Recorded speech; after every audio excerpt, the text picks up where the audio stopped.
we're really here today to highlight so many of our incredible partners, and we have a lot of our guest partners listed here.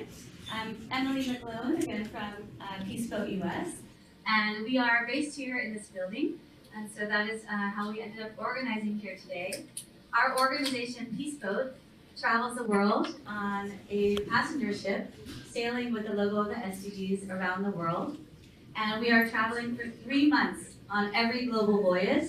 We have about 2,000 people on our ship, and we visit around 20 countries from the Northern Hemisphere going all the way up into the Baltic region, up to Svalbard in Norway, and then once a year going to South Africa and over to Patagonia in the south. We are very excited about our Ocean and Climate Youth Ambassador program. Khadija was also one of our Ocean and Climate Youth and also Youth for SDGs. We also have Mian Murray here, as well as Delia in the back of Youth for SDGs, and many of our Blue Planet Alliance Global Ambassadors as well. So we hope that you will also get to meet some of the youth here today that have been working with Peace Boat and raising awareness for ocean and climate action. As I mentioned, we're also sailing with the logo of the SDGs on the hull of the ship. So we are affiliated with the Economic and Social Council of the United Nations, and really hope to bring the voice of the UN on board, as well as the voice of civil society and frontline communities to the United Nations. We're very dedicated, especially to the United Nations Decade of Ocean Science for Sustainable Development, working often on coral reef restoration and all kinds of other programs around the ocean. And we're also dedicated to the energy transition. So working closely with our partners to build a new ship, which is Peace Boat's Eco Ship, with solar and wind power. And so also working with our partners at Blue Planet Alliance to reach 100% renewable energy by the year 2045. So that's a short, brief introduction to Peace Boat, co-hosting today with Rise Up. So everybody, please give Flora a big round of applause. Thank you. Thanks, Emily, and thanks so much for to Peace Boat to making this happen. This event was dreamed up in the Ocean and Climate Cluster, which you'll hear about from Khadija later on, which is one of Rise Up's groups of organisations we bring together. So we are a global network of over 750 organisations across the planet, and many of you I know are members of our network. We unite the voices of frontline communities to get them into spaces where they can influence and strengthen global ocean policy. We have a small team. There we are. So there's 5 of us in the Secretariat. There's myself, I'm Flora, and Shivaja, who's based in India, in Chennai, who is a social scientist and runs our small-scale fisheries cluster. We also have Khadija, who runs our Ocean and Climate Cluster and works on deep-sea mining, and then Shayla and Natalie, who run our member engagement and communications. And so that's a very whistle-stop tour of Rise Up. You can come and ask me some questions later on. So sorry, there's one more slide. Maybe back. We work on 4 priorities. So we work on the BBNJ, the High Seas Treaty, which now is 117 days before it enters into force after being ratified last Friday by 60 countries, which was the target. And so we'll be working on implementation of the High Seas Treaty. We work on deep sea mining, deep sea protection with organisations across the planet, on sustainable small-scale fisheries, and on ocean and climate. And that's Khadija's area, so I'll pass over.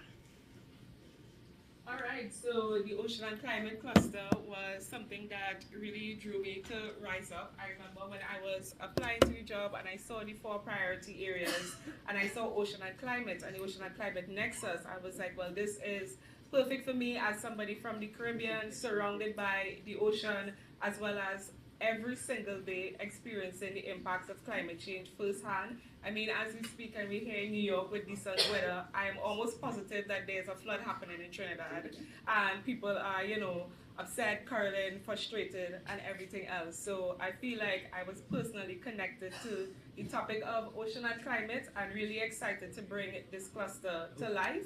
And the cluster is made up of core members, which incorporate people from big ocean states as well as the global majority countries. really frontline communities, grassroots, people who experience the impacts every day, as well as our solidarity partners who are some of the larger organizations that could really help scale and, well, scale and level up is the same thing, but really scale and channel the work that the grassroots organizations are doing so that we can have real impact right now, because we need solutions right now.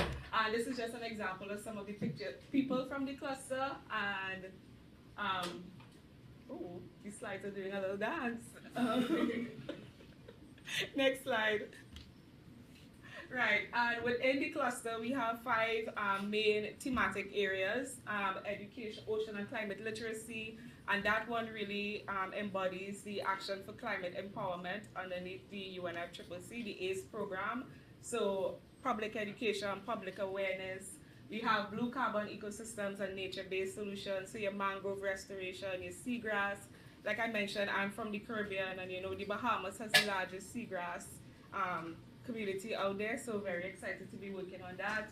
We have ocean-based climate policy and governance, really bringing in the connection between ocean and climate nexus in the policy space, as well as finance and the just transition, because we can't talk about moving on from fossil fuels and everything else without really bringing in the just transition into the conversation, as well as ocean stress and coastal resilience, so things like sea level rise, coral bleaching, everything else.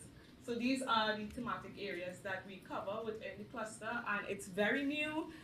It's all about co-designing, having these grassroots organizations be present in every stage of the process, so that we kind of shift gear from the usual top-down approach to community engagement and development, and really focus on storytelling initiatives. These are some of the things that the organizations wanted to really have their projects, their solutions, their barriers out there to the public. We also do peer-to-peer capacity development, where they share their strategies, best practices, as well as capacity development in a different sense, where we look at really making sure that when there's stakeholder engagements for things like offshore wind, for example, that the community is really able to contribute to the conversation, because too many times there are stakeholder engagements and you have people present in the room and they have no idea what you're talking about. So it's like, how is that meaningful engagement? So it's really about equipping communities and frontlines with the tools so that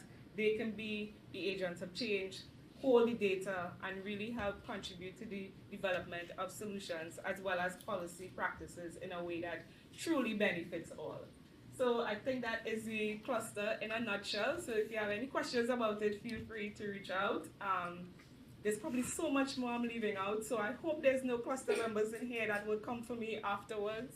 But I will move to our high-level speakers right now. And one of the biggest things within the cluster, like I mentioned, is really connecting that ocean and climate nexus. And we've been working a lot with Dr. Marianelle Scherer, who is the COP30 Special Envoy for the Ocean. I'm really excited to have her here today as we are on the road to COP and really connecting the dots from UN Ocean Conference, where I believe most of us was at Nice, and now we're here in New York, and I know some of us will be in Belém and not all of us, but we have Marianelle, who's been really working and really trying her best to get the ocean front and center in the climate conversation. So Marianelle's floor is yours.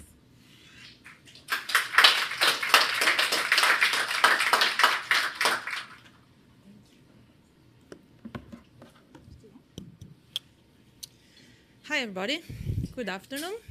I hope you enjoy your lunch.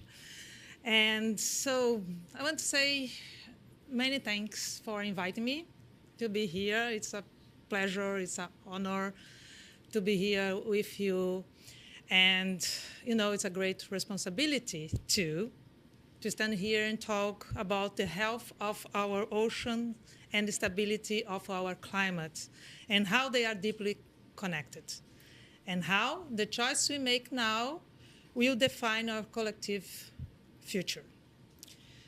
This is why we are here under the idea and the umbrella of COP30, because any serious solution to the climate crisis must have the ocean at its heart. And it's not optional, is essential. To move from words to action, we must accelerate implementation, and that is a primary message from the COP30 presidency, implementation.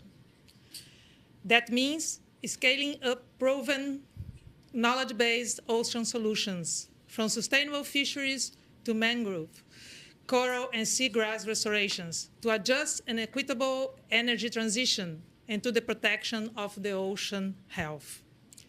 These are not ideas on paper. The challenge is no longer imagining them, but deploying them at the pace and scale that this crisis demands.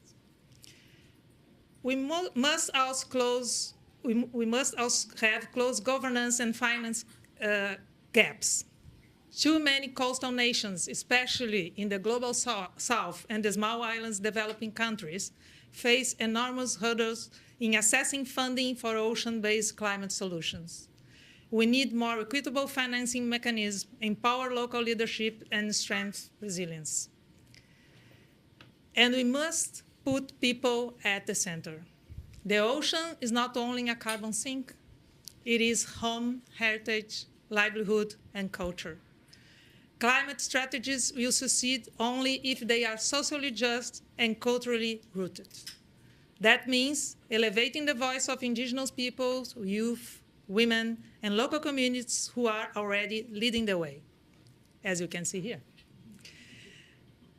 As we look towards COP30 in Belém, Brazil is positioning the ocean within the broader climate narrative, linking the Amazon to the Atlantic, linking forests, biodiversity to the ocean, showing that land and sea and the high seas work together in tackling the climate crisis. And the COP30 presidency has called us to embrace the mutirão spirit. Mutirão is a Brazilian word that means working together to a common goal, a collective effort based in solidarity, collaboration, and shared responsibilities. And Rise Up is a great example of a mutirão. But no single country can achieve this transformation alone. International cooperation, we have to have international cooperation to share knowledge, mobilize resources, raise ambition, and ensure accountability for ocean climate action. Our strength will come from working together across regions and sectors, difficult word, uniting our voice in one global call for ocean-centered climate solutions. So the task before is clear. Between now and COP30, we must keep building a coalition of ambition and action. We must turn possibilities into commitments, align them with timelines, and deliver concrete, measurable results. This tide is already rising, and the science is clear. The ocean will continue to shape our climate, but whether it does so as a shield or a source of problems depends entirely on the decisions you make today. We need to rise up. The ocean has always been a place to connection, linking cultures, economies, and ecosystems. Let us draw on that spirit of connection to build the momentum we need and to carry forward the mutirão spirit. Because in the end, we are not just protecting the ocean, we are protecting the entire planet. Thank you.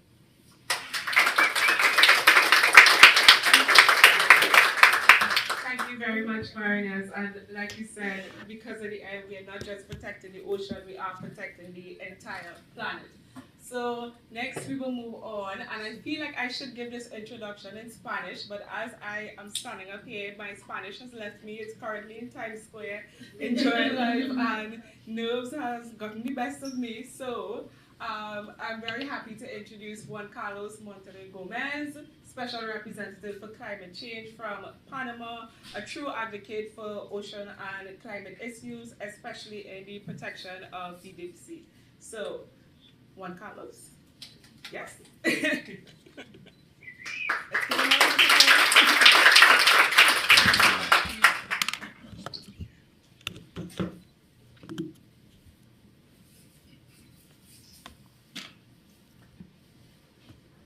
So, 33 years ago in Rio, the leaders of the world understood that we had three converging crises: the climate crisis, the increase of the carbon footprint, the biodiversity crisis, which is the extermination of living things, and the desertification crisis, which is nothing more than the degradation of the soil.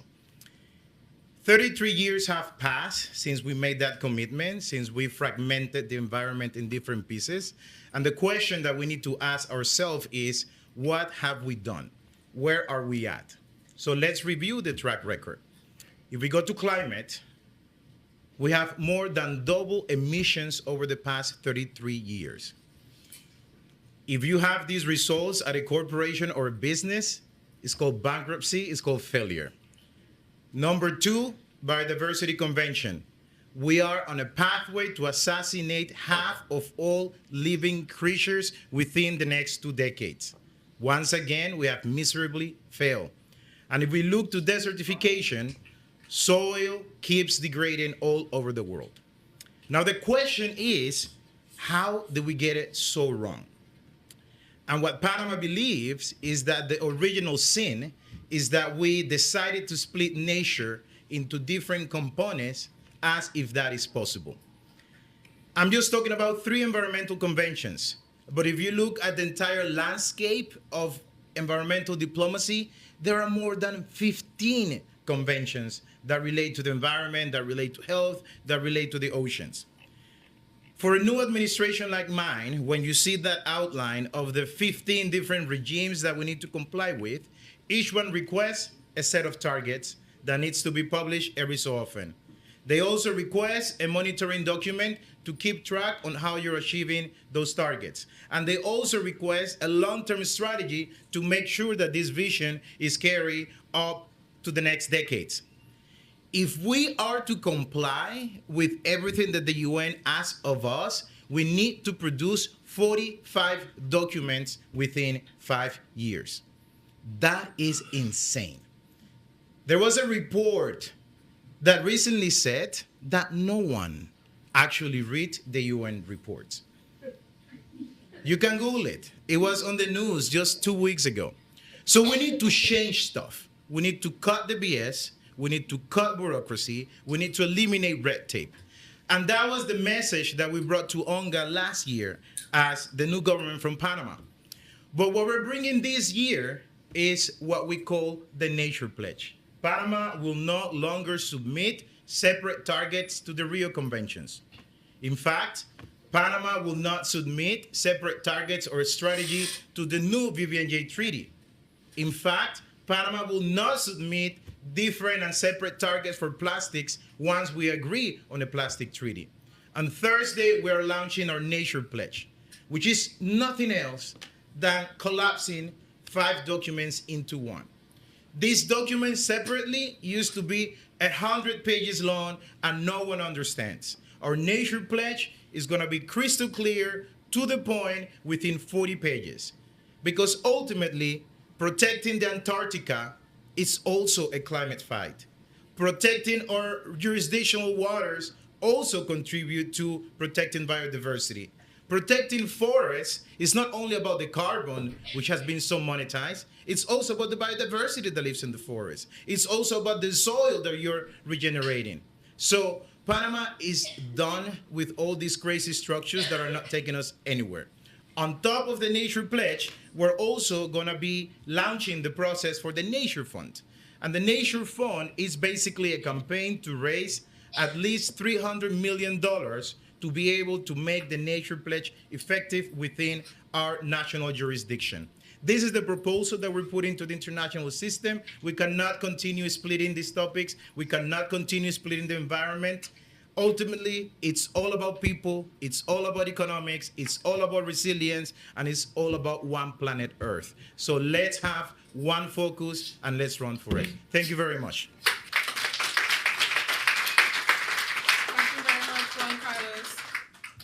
I feel like every time you speak is always so powerful, and for me, the biggest thing that this is for me personally, but when you said just stop the BS, right? And time for action. So very glad that you were able to come and contribute.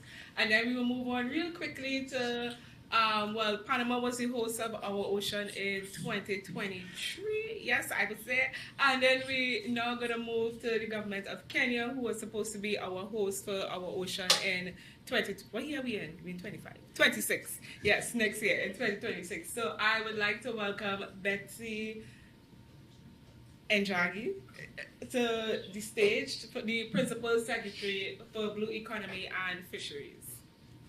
I'm very sorry if I got your surname incorrect. Thank you. Good afternoon, everybody. I'm very delighted to be here today. Our organizers, Raise Up for the Ocean, Peace, both US and the Blue Planet Alliance, government officials, senior representatives from the philanthropy, civil society, academia, distinguished ladies and gentlemen. I use this one? It's okay. No, that's fine. Thank you. I'm delighted to join you for this luncheon as we dialogue on elevating ocean priorities in the climate agenda. We recall that oceans cover 70% of the Earth's surface and the important drivers of the global climate by playing a crucial role in regulating the Earth's climate. Our oceans are essential to millions of people in the provision of food, transport, recreational, and tourism activities. However, oceans are threatened by climate change and disasters. Oceans suffer consequences of sea level rise, acidification, ocean warming, and disruption of marine biodiversity. These systems changes are affecting the coastal ecosystems and species that underpin the coastal economic benefits. Therefore, a long-term management plans will need to take into account of the potential impacts of climate change and disasters on blue economy, livelihoods, and businesses. As we gather here today, ladies and gentlemen, amplifying ocean priorities that enters on achieving the global biodiversity framework's 30 by 30 goal, and also by protecting 30% of the world oceans by 2030, combating pollution, fostering a sustainable blue economy through funding and knowledge, and ensuring effective governance and management of the marine resources remain our collective goal.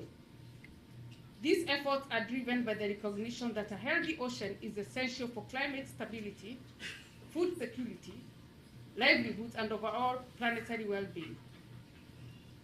Strong commitments from governments and investments from the public and private sector will help achieve the 30 by 30 goal, enabling a sustainable ocean and blue economy that is better able to improve resilience towards climate change risks. Kenya has committed to various international agreements and conventions that seek to reduce greenhouse gas emissions while supporting adaptation, mitigation, and other measures to preserve the country's national capital. These include the UN Convention on Climate Change, the Paris Agreement, the Convention on Biological Diversity, and also to include the BBNJ, which today our president will be depositing the instruments. To meet these conditions of these commitments, we need to engage in meaningful actions to improve the climate change mitigation and adaptation, protection and restoration of the blue natural resources. Furthermore, the government of Kenya is working towards elevating ocean priorities by providing technical support towards marine ecosystem conservation, building the knowledge and skill-based investment policy and program development. This focus has been demonstrated with Kenya having co-hosted with African Union Commission the inaugural African Climate Summit in Nairobi on 4th to 6th September 2023. On our road to UN Ocean Conference in Nice, France this year, to the UNFCCC COP30 in Belém in Brazil, we need to build a common framework that integrates sustainability and financing for catalyzing high-scale investment for making sustainable, healthy, and productive oceans and make it a reality. As we conclude, I look forward to this dialogue forum, seizing the momentous opportunity to produce statements with the highest level of ambition to inform policy towards addressing ocean priorities, climate change, and to safeguard invaluable contributions to our people, future generations, and the planet. I want to thank you all, and I also want to invite you to Kenya for our ocean conference next year, the 11th edition, in the coastal counties of Mombasa and Kilifi, from June 8th to 12th. You're welcome all. It will be the first in Africa, the first in Kenya. Come enjoy the sandy beaches of Kenya. Come enjoy the tourism in Kenya, and we welcome you. Thank you very much, and may God bless you. Thank you very much, Betsy. I would just like to let you know that my birthday is June 16th, so I will be celebrating in Kenya next year. All right, thank you very much. Okay, so I think we will move real quickly to our panel. So I would ask the panelists to come up. Next slide. Yeah. And then after the panel, we will take a quick photo of all the speakers that went beforehand. So I'll ask you all to stick around. So feel free to sit anywhere, be comfortable.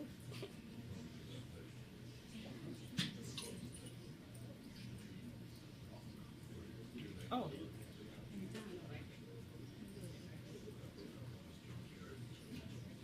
Yeah. Okay, well, would you like me to join? Okay, I'll join.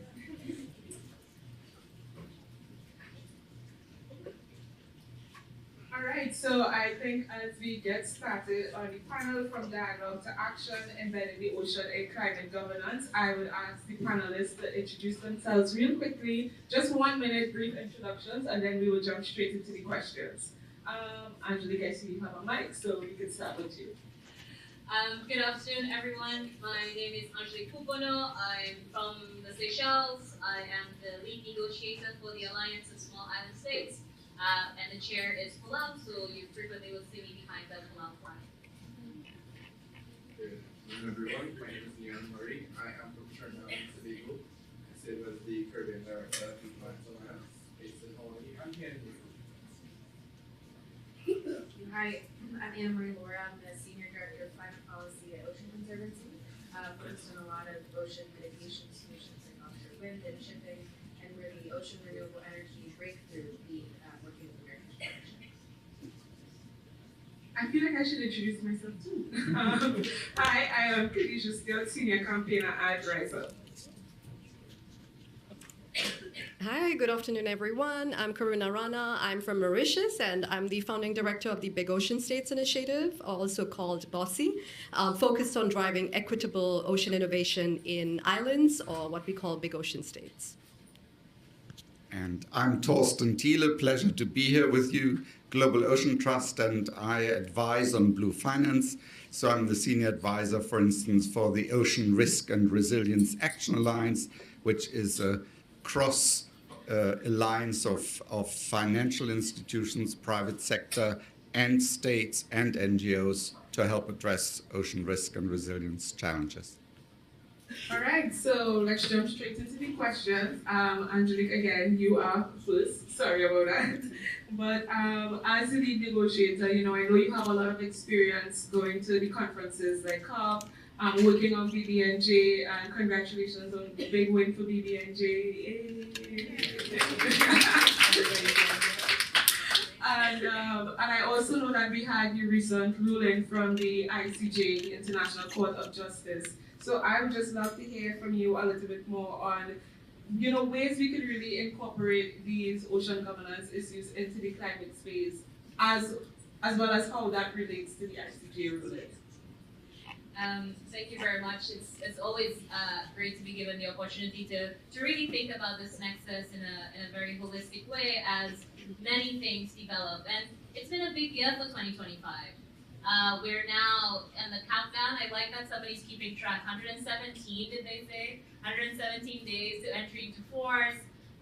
We also had the WTO subsidies agreement also entered into force. And then, of course, another huge legal win was the International Court of Justice's advisory opinion. So then the question becomes, what does this all mean? How does one tie it all together? Can they be tied together? And what's been very interesting, and we are now in 2025, we've had the second preparatory commission of the BBNJ agreement, and I'm not going to go into too much of a lecture on the BBNJ agreement because there's so many veterans in the room, but just to say that climate was actually very well anchored into the BBNJ agreement, right? It was part of the principles section, which inevitably means part of its DNA, right? And one of the questions then becomes, and then what? What does having it in its principles section ultimately mean? How do we make sure, because the chapeau, if you like, and I apologize for getting too legal, feeling very lawyerly today, the chapeau says you must be guided by these principles and implementation, right? What does that mean? How do we operationalize that? How do we realize that? And I think it's worth noting that the other mentions of climate in the BBNJ agreement is in relation to the objectives of the areas-based management tools, including marine protected areas, as well as your capacity building and transfer of technology opportunities as possible options, and climate-related matters are included there.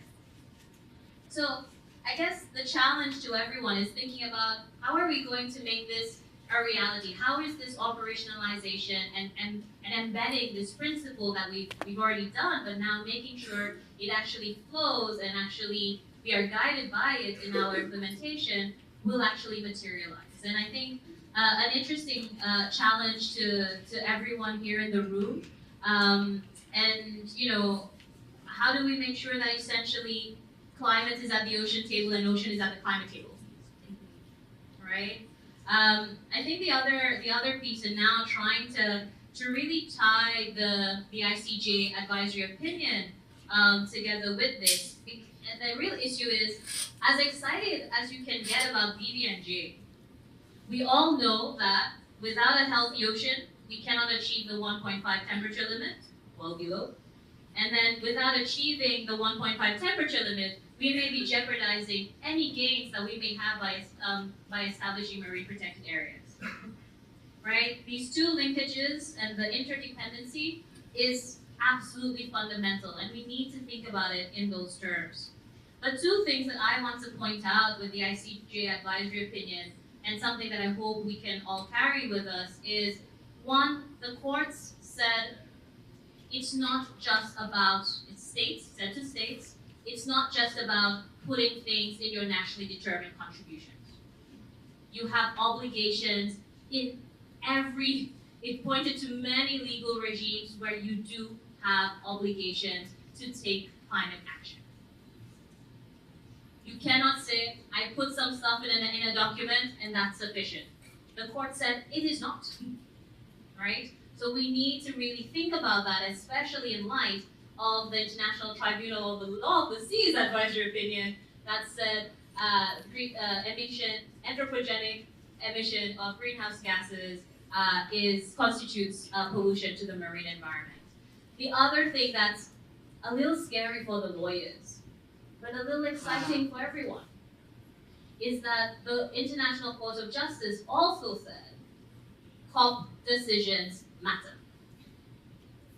And they can actually slowly evolve the agreements that we've made, right? And one example that they gave was that although the Paris Agreement says it's a well below 2 degrees temperature limit and striving for 1.5, they said, well, now with the science and all the COP decisions that's subsequently come, it's at the 1.5 degree temperature limit is actually the one that we're legally bound to.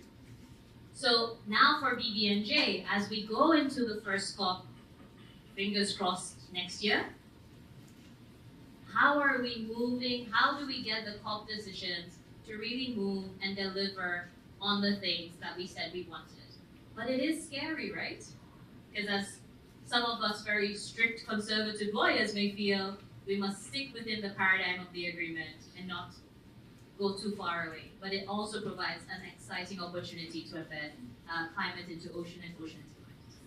Thank you very much, Angelique. And I would just like to give this lovely seat to, oh, you can drink. Okay.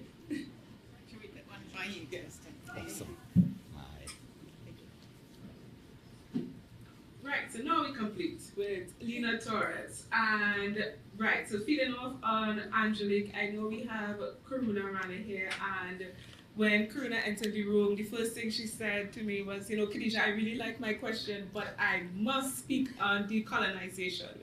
So I'm very happy to give you a question on that. You know, as we talk about the ocean and climate nexus, and I know that you work on the ocean and climate dialogue as well, and with big ocean states, you know, you have the big ocean states initiative, and really getting islands at the heart of the ocean and climate solutions. Decolonization is a very big theme, and I know this is something you're passionate about, so I'm just gonna leave the mic to you so that you can share. Sure, thank you very much. So first of all, I want to say thank you for bringing ocean to the Climate Week, because topics like oceans and plastics have been treated in silo when it comes to climate, but we've seen specifically this year how deeply they're connected. So thank you for always doing that. Now, at the Big Ocean States Initiative, BOSSI, we are very much obsessed about ocean equity. And the reason we're obsessed is based on our lived experiences and those of people we work with, of what's happening on the ground and globally. And we realize that we can't talk about ocean equity, ocean justice, climate justice, without talking about decolonization, especially in the ocean space. So this is what we call the elephant in the room, or maybe the whale in the room, that we need to address. Now, what does that mean when we talk about ocean decolonization? Keeping in mind that a lot of the islands, or what we call big ocean states, BOSS, have a very deep colonial history, multiple actually, especially in the case of Mauritius. So what does that mean? At the very outset, I want to say it doesn't mean that we need to create a divide between the global north and global south. If anything, we need to redefine the relationship to make sure that it's based on an allyship model rooted in equity, respect, justice. And for this, I would love for us to reflect on a couple of things.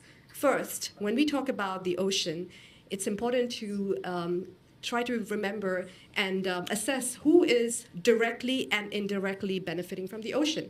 Directly could mean, maybe the fishery sector or access to a beach. But indirectly, which a lot of us who work in this space do, is maybe from the projects that we are working on, some of the funds we manage, some of the careers we've made out of working in the ocean space. So how is the benefit being divided, and who is really benefiting from it? Are they the people who are in the front lines? Are they elsewhere? Are they in a boardroom? Or it could also be, when I say indirectly, specifically this one, is it, if you have a project that you are working on in islands, who is leading the project? Who is the project manager? Where is the fund coming from? Where is the fund going? How much of the fund is going to the communities? So these are questions that we need to ask ourselves every day, especially as we work in this space. And the second part of ocean decolonization is who makes the decision? Because when we talk about benefits, these benefits are decided in the decision-making spaces. And these spaces are not easy to get to. And when I say decision-making, they're at the highest governance level, but they could also be at a funding level. At Big Ocean States Initiative, BOSSI, we're very much focused on ocean equity, as I mentioned, and a lot of it has to do with closing the blue funding gap, specifically for projects and innovations that happen on islands. And this gap very much is rooted in the colonization and the way it has been. And it doesn't only happen on the global level, it also happens very often in islands where the private sector sometimes compete with local NGOs. We have big international NGOs who sometimes, maybe are not very equitable with the way they are managing the projects and the communities that benefit from it. So there is a lot to unpack in this space, but and I would be talking more about it, especially in the work that we do with increasing blue investment in islands and closing the blue funding gap and how decolonization fits there. But I wanted us to really start by having this reflection, because that's how we can change things. We've always heard that you can't do the same thing and expect different results. Well, you can't have the same people in the room all the time and expect different results too. So thank you. Thank you very much, Karina. I would love to ask you so much more questions on that, but I'm going to switch gear real quick and jump to Anna Marie Laura. I know that we have the Blue NDC Challenge, as we're on the road to COP30, so I feel like it was very good for you to share on what exactly the Blue NDC Challenge is, and then how do we move beyond the status quo and making sure that this is something that is really embedded in measurable and accountable way, so that we could not just see airy-fairy commitments go out there, but really see action come from it. Thank you. Thank you for this opportunity to talk about the challenge. And we had an event this morning, so we were able to announce that there are now 11 countries that have committed to the Blue NDC Challenge. It was launched by Brazil and France at the UN Ocean Conference, where many of us were in June.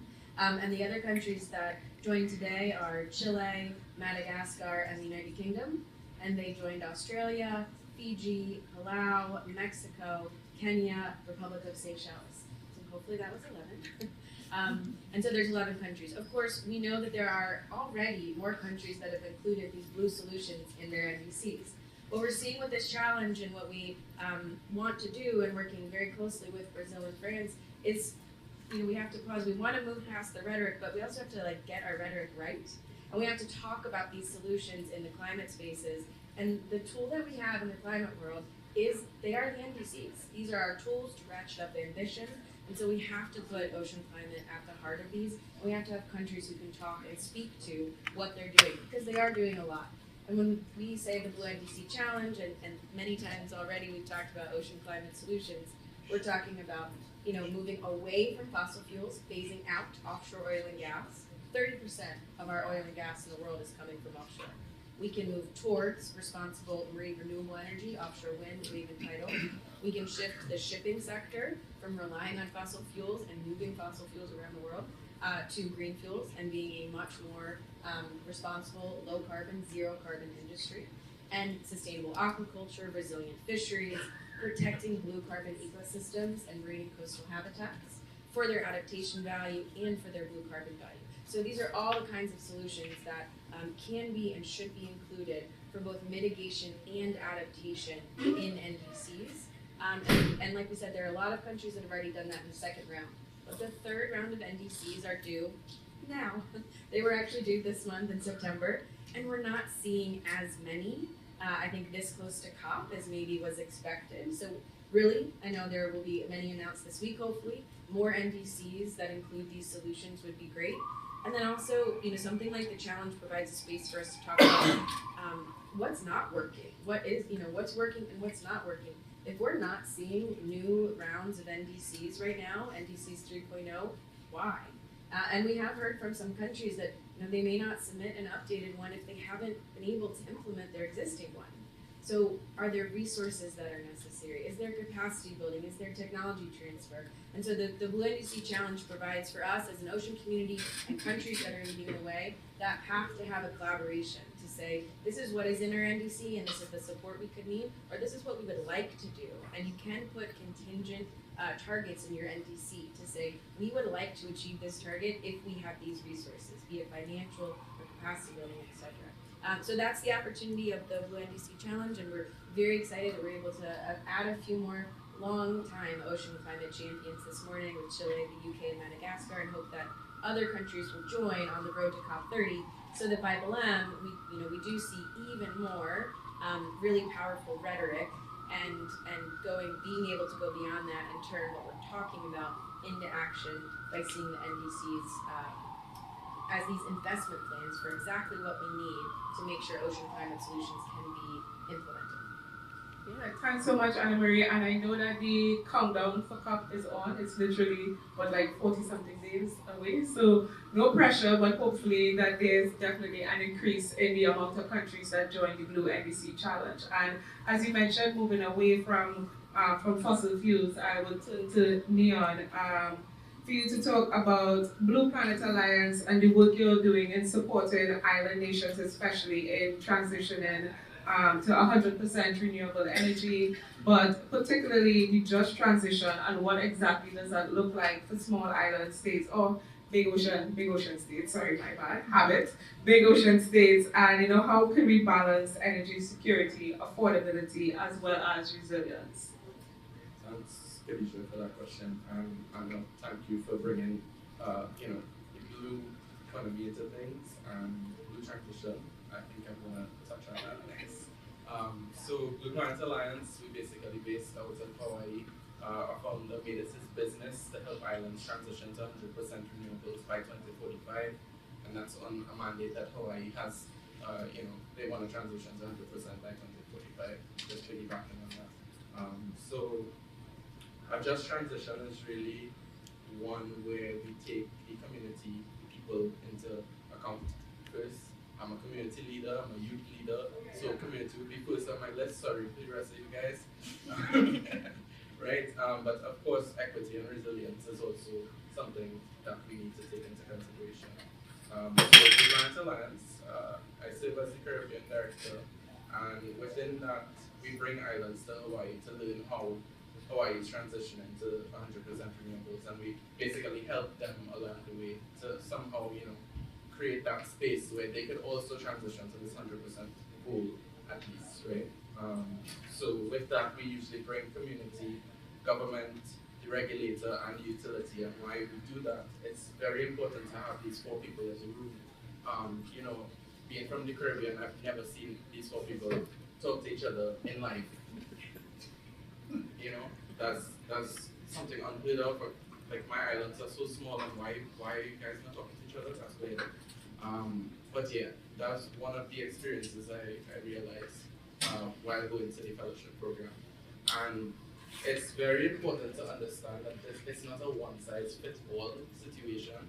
We understand that Hawaii is all the way on the next side of the world, Caribbean is all the way on the other side of the world, but we're still islands. We still have the same issues. One example, and could you rewind me? I need to have examples. Oh my God, what's examples?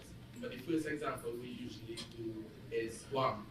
So Guam and Grenada had a similar situation. Grenada unfortunately lost their solar farm, I believe it was last year, to a hurricane. And similarly, Guam would have gotten hit by a hurricane similar in strength, and they had no damage. So, we connected Guam with Grenada, and I feel like they will have some more input into how to rebuild this solar farm in future. But what makes the fellowship just, right? Islands come to Hawaii, but they don't leave. We go to conferences and we leave without any substance. Right? We try at the end of the fellowship to make sure that they have like a roadmap. How am I, for people in the room, going to go back home and convince my island maybe we need to move towards renewables, fossil fuel things? Yeah, that's like 19th century stuff, right? But yeah, I mean, we're thinking about doing offshore wind. So that was one of the topics Kitty Road shared with me. Rise Up is about to embark on that. I was like, okay, well, I know Trinidad and Tobago is assessing the situation right now. Of course, I choose Trinidad and Tobago from there to where else would I choose first. But Jamaica also doing a feasibility study. So, the energy security, the affordability, the resilience, that's really what we need to be thinking about when we do just transitions. Thank you so much, Nian. And One of the reasons I really wanted the Grenada example brought up is because, a lot of times solutions come forward and we talk about, just transition, switching to renewable energy, and a lot of money was invested in this solar park. And literally, as soon as it was open, like the following week is when it was destroyed by Hurricane Beryl. So it's about making sure that we have solutions and technologies that are resilient. But I would move on to Lena. And Lena, I know that you work extensively on community engagement and social innovation across multiple continents. And for you, especially, what are some of the most effective ways to ensure that frontline voices, particularly indigenous and coastal communities, are not just consulted, but also shaping ocean and climate governance? And I feel like you could give a quick introduction to yourself and your work and then answer the question. Thank you for the invitation. So I'm Lina Torres, I am Programs Director and Partner at Movilizatorio. We're a citizen engagement lab, and we've been working for the last 10 years in bridging that gap between participation and policymaking with frontline communities on the climate space and beyond. And regarding your question, I think the thing we need most right now is stories of success. Unfortunately, participation has been portrayed as this daunting task that is impossible. It's impossible to bring communities on board. It's impossible for them to participate in a meaningful way. And that is creating this sense of like, there's nothing we can do right, so let's stop doing it. Because it's costly, it's expensive, and there are a lot of political risks in doing it wrong. And I think that is creating a big barrier into those who want to bring frontline communities to these kind of spaces and communities themselves. Not to be complacent, not to say we're doing it great, but recognizing progress. And we've seen progress. We've seen the participation in small-scale fisheries in the agreement on subsidies just a couple of weeks ago. We've seen participation of communities in BB&J. And so we need to start showing those stories. But other than that, we also need to tackle the challenges. And the challenges are multiple. I'm just going to mention the matter of how participation doesn't happen in a vacuum. We need to invest in communities actually getting to decision-making spaces. And of course, that includes many aspects, but obviously the logistics. Communities are not just going to pay super expensive tickets to come to Climate Week and get their visas processed. This requires support and active engagement in making them get there. Let's talk about language, not only translation, which is often scarce in international events, but technical knowledge. Each year, communities are rushing to get with the new term, carbon credits, green industrial development, DSI is never ending. And so the process of communities becoming experts in this matter so that they can interact is slow. And unless we actively engage in bringing communities to the subject and allowing them to understand these conversations, it's not going to happen. It's not going to happen organically.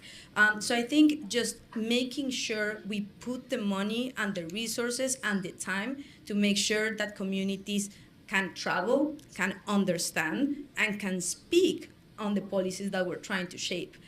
Those efforts need to be there, and we cannot just bypass them because they're hard. We need to also show how we are successful when communities are in the table and how they are the enablers of change and long-lasting policies. Thank you very much, Lina. As you mentioned, getting communities present, especially these high-level decision-making spaces. I was just immediately thinking about Azerbaijan last year, which is where they had COP29. And when I first heard that it was at Azerbaijan, I was just like, where's this? How do I get there? I'm from the Caribbean. I don't even know where to start. And that was just me, I was fortunate enough to have help and assistance along the way to be able to get there and contribute, but that was not the reality of so many organizations. And I know that this year COP is in Brazil, region somewhat for us in the Caribbean, as well as, you're from Latin America and everything, a little more accessible, but there are also some barriers. But I also know that Marinez, who spoke earlier, has been making strong effort to make sure that community voices are heard on the ground and come to the table. But yes, it's very important that we find avenues and ways to make sure that communities are meaningfully engaged. It's one thing to be there, and sometimes you could be there and you could be lost. Because that was also a reality. Just in this space and not knowing how to contribute, where to go, and you end up in a corner trying to figure out why there's so many humans here. but yes. Anyways, I'm rambling. I'm going to turn to Torsten. You are the money man, right? Yes. All about blue finance. And so my question for you especially would be, how do we, okay, let me get it correct so that I don't mess this up. All right, so blue finance is often described as critical but inaccessible, which I think we can all agree.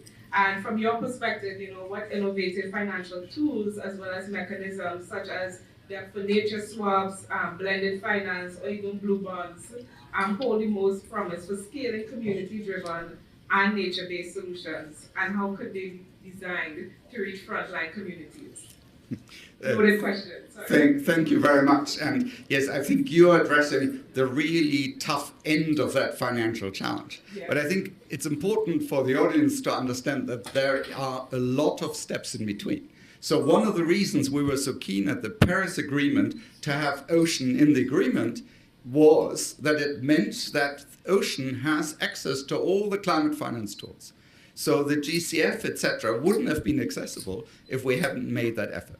The second effort that is crucial in this context is really the work of showing that there are investable ocean solutions. So we don't need to rely on governments and grants. These are private sector financeable solutions. And so with the Ocean Panel, we did that work to show that about a third of climate solutions can come from ocean-related investment. So that's a huge opportunity. And then we are now at the point where governments commit to sustainable ocean plans, so we integrate the whole complexity of what are coastscapes, what is resilience, what is adaptation. So crucial to have that framing.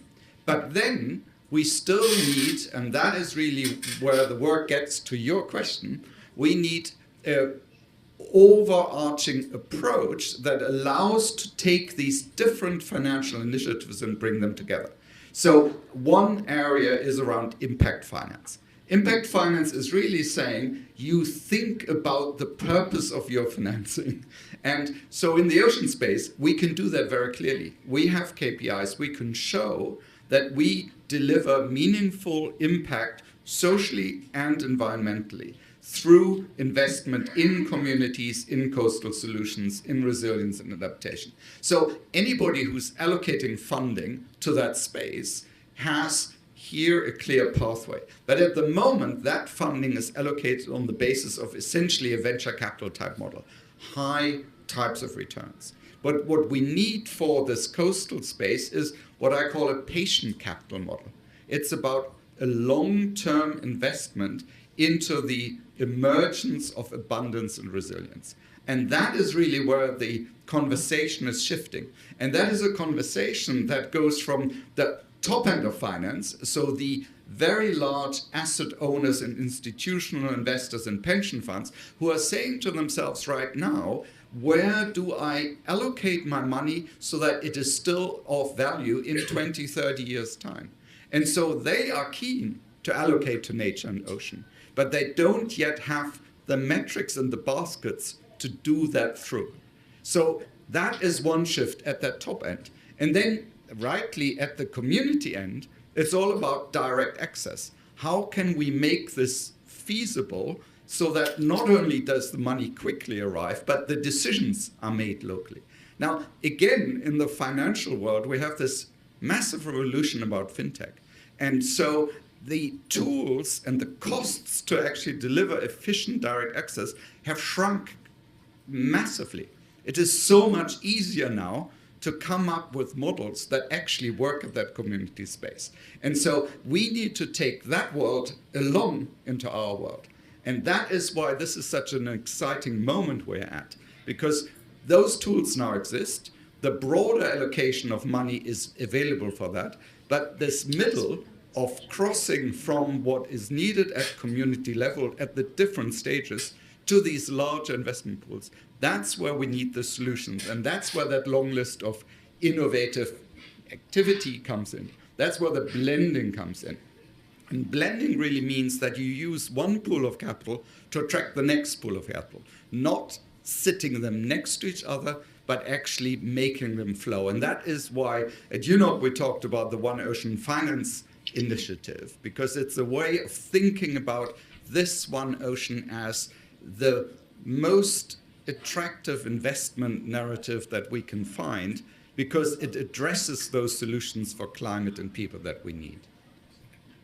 Thank you very much, Jocelyn. So basically you're saying the money is there. Yes. Somewhat, yes.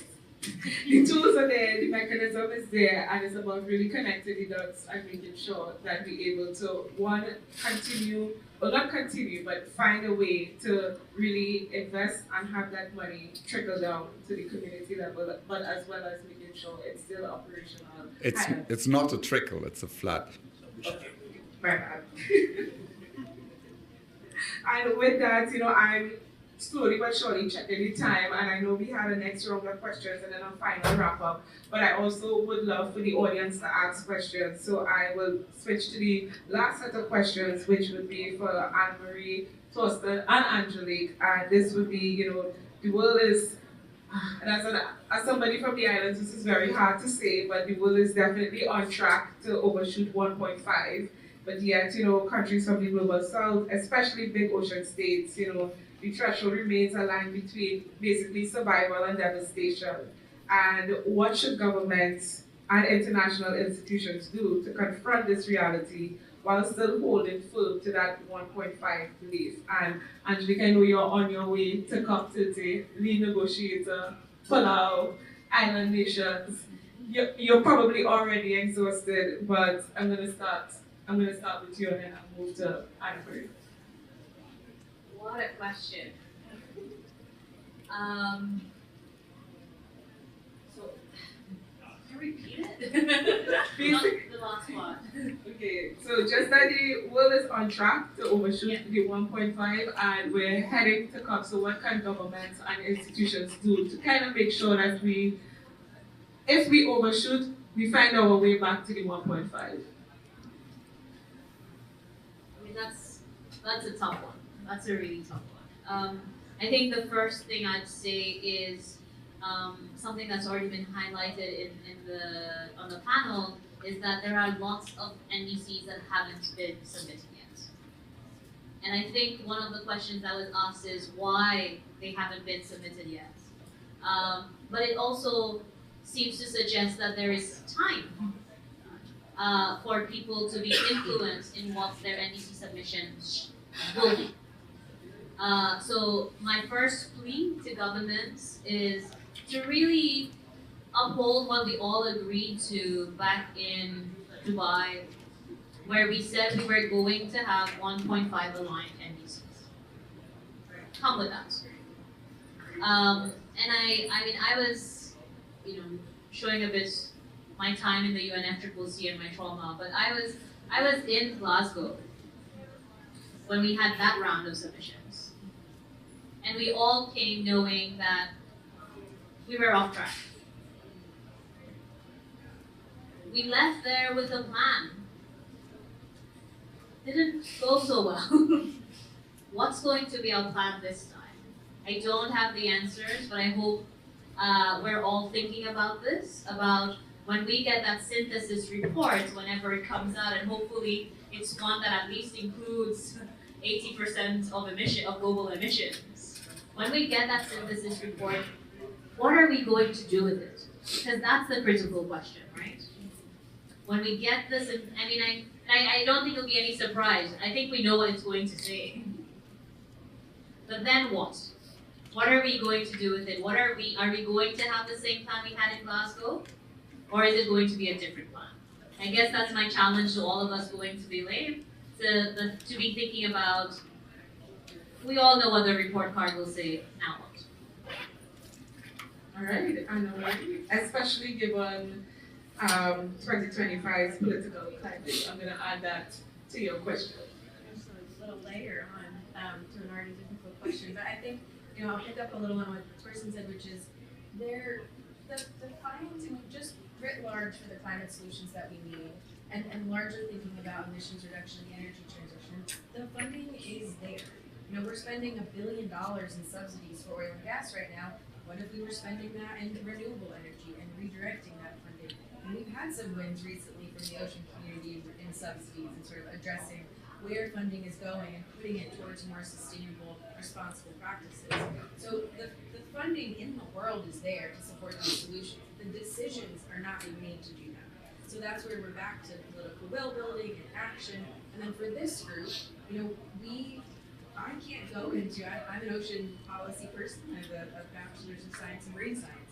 I can't go talk to everyone in the energy world, but in my ocean community with my hat on, we can talk about ocean climate solutions and how we do the energy transition more responsibly and being a part of discussions around what happens to enable and engage communities for ocean climate solutions in the ocean environment.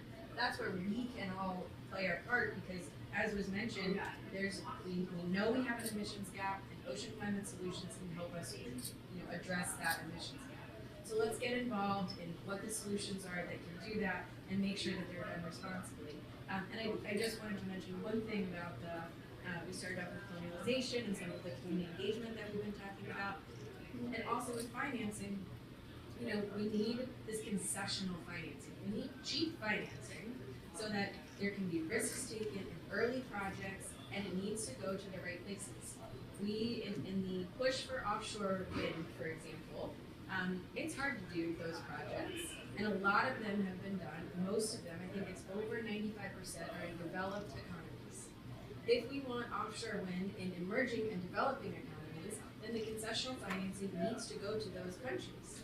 And we are financing offshore wind, we're just not financing it there. And we need to be supporting the transition and resource plans, et cetera, for that to happen. So, I think there's equity at so many levels that we need to talk about to make sure that we're doing this in the right way and doing it a lot better than we have in the past. All right, and I just want to make sure that I'm not seeing a 1 minute's time coming up for me. So, Torsten, I would pass you to handle the same question, which was basically, as we're on track to overshoot the 1.5, what should governments and international institutions do, and for you especially financial institutions? Thank you. And I think the first thing I would say is it's not all about governments. If governments take all of this on, this is a heavy, heavy lifting. But there is science out there. There are other stakeholders out there. There's private sector and innovation. And so bringing these other actors together is part of that process. So take one example. I was at the IMO in shipping last week. The IMO is going to make a significant commitments towards a greenhouse gas fund. What we need to work with is make sure that shipping solutions reach the hinterland of the ports in which these countries ships arrive, so that you get a whole seascape, coastscape solution, what I call blue infrastructure, a blue natural capital-based approach that revalues the opportunity in the areas that shipping reaches. And it's those linkages that create the opportunity and deal with the challenge of concessionary finance that you mentioned. All right, and as you mentioned, governments can't take on this alone. We also need frontline and community leaders also very much present. And for Karuna and Lena and Neon, I would love to hear from you, like what role can really community organizations play in ensuring that we hold the world accountable to this 1.5 and to make sure that we secure a safe and healthy and livable future for all. No pressure. I would start with Karuna. Yes, no pressure, but I'll tell you what we are doing. So what we are doing is linked to what I mentioned earlier, which is when we're talking about 1.5 and ocean climate solutions, obviously as big ocean states where communities are on the front line, a lot of these solutions and innovations could come from there, and actually a lot of them are coming from there. But the problem is, linked to what you said, that Torsten, money is not a problem. There is a lot of money. But the problem is when we're talking of all these trillions and billions of dollars that are there, How do we break it down into smaller amounts to the communities who need it to get started?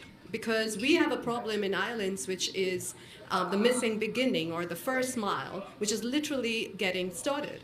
Bossy was born out of a program, like a pre-incubator, a program that we ran in the Indian Ocean called Seeing Blue. Angelique is aware of it. Burke in the room is aware of it.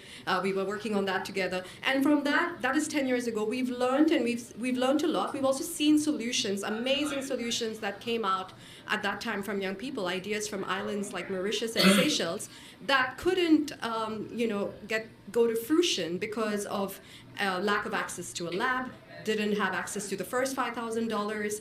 They needed to be registered to be able, registered for 2 years to be able to get to that. There's so much red tape that, it's not easy on islands for you to take a sabbatical and, oh yeah, I'll take a sabbatical and here's like 1 year I'll just work on it without any salary. It doesn't work like that in islands. So that is a big problem. And then I compare it to my own experience of when I lived in the US a few years ago, of having worked with startups who then I saw come up with very, very same ideas around the same time, or maybe even later, but got way further. And this was often not because they had a prototype or a product to go to the market yet. No, they were being given millions and millions in investment for them to try and fail without a product on the market. But we on islands don't get that. And very often it is linked to not having what we call the finance gap. I mean, there's a finance gap, but there is something else, which is the access and visibility gap, which exists. Because you can't access that level of finance because you don't have that same level of network capital. Network is a currency. A lot of us are here because we know each other. And I'm also in that way very privileged to be part of that network. But when we talk about regenerating the ocean and regenerating the blue economy, let's regenerate our network. And I ask you to please go out of your networks, including myself. I have been trying to do that in my work as well, going to commute from community to community. Get out of your network and try to maybe to work with people or talk to people whom you haven't done before and get them into the room, because getting into the room is the first step to close that access gap. And the other one is visibility gap, because how are you going to find investment for your projects if you don't have the visibility? I've talked to investors who are not aware of a lot of projects that are happening, a lot of innovations that are happening on the island because they don't have, well, they also don't have access. Investors also don't have access to them. So what we are doing is we're trying to build a bridge between that in different phases. There's something that we're working on across 7 islands as a pilot, which is the Blue Investment Readiness Index, as a diagnostic tool for investors to use, but also countries and islands to use to really assess what is happening in terms of the national ecosystem and how can we make it better for R&D and for blue innovation. And then while we do that, we also, which we started doing last year, talk to a lot of the innovators on the ground who usually are not included in forums like this, talk to them, really learn where are they stuck, what do they need. And from that, we are building networks that could help them connect with investors, but also connect with each other so that there can be more South-South knowledge transfer exchanges, also between incubators and accelerators. Incubators and accelerators across different islands, there's a lot that they can learn from each other, work together. So our work will be to, on the ground, try to connect the different islands, the different big ocean states with each other, with the global world. So it will be working on the ground and then bringing all of that to forums like this, hopefully next year to more of us, because sometimes I get tired coming to these forums again and again, and it's very far to travel for us. So, but thank you.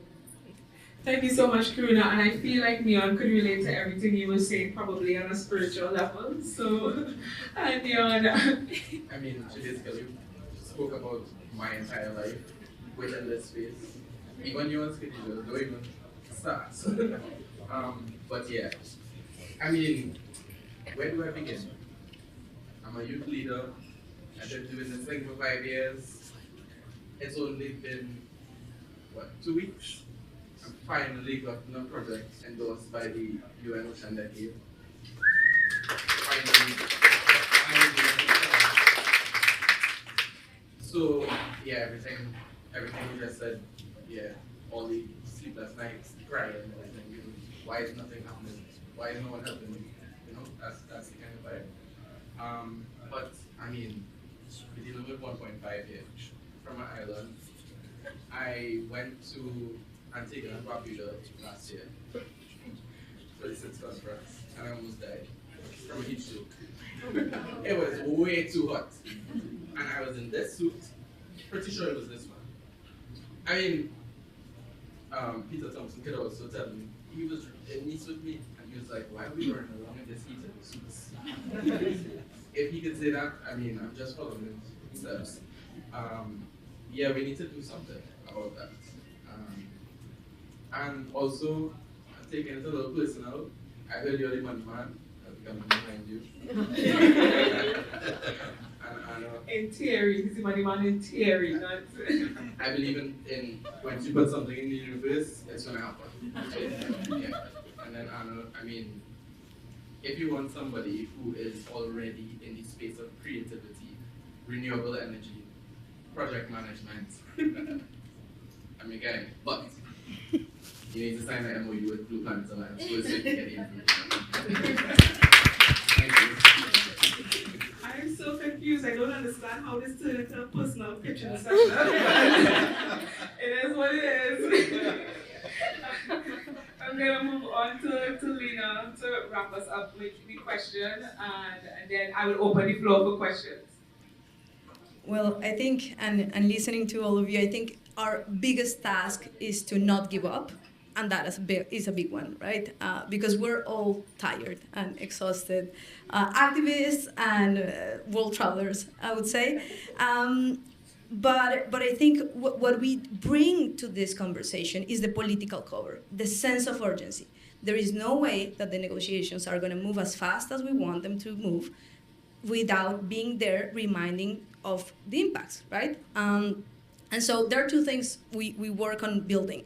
First, increasing the costs of bad policy and decreasing the political costs, which they are, for politicians to make the right kind of decisions. And we need to be clapping real hard when they do, and we need to be there cheering them up when they are making tough choices, because they will have to be doing that.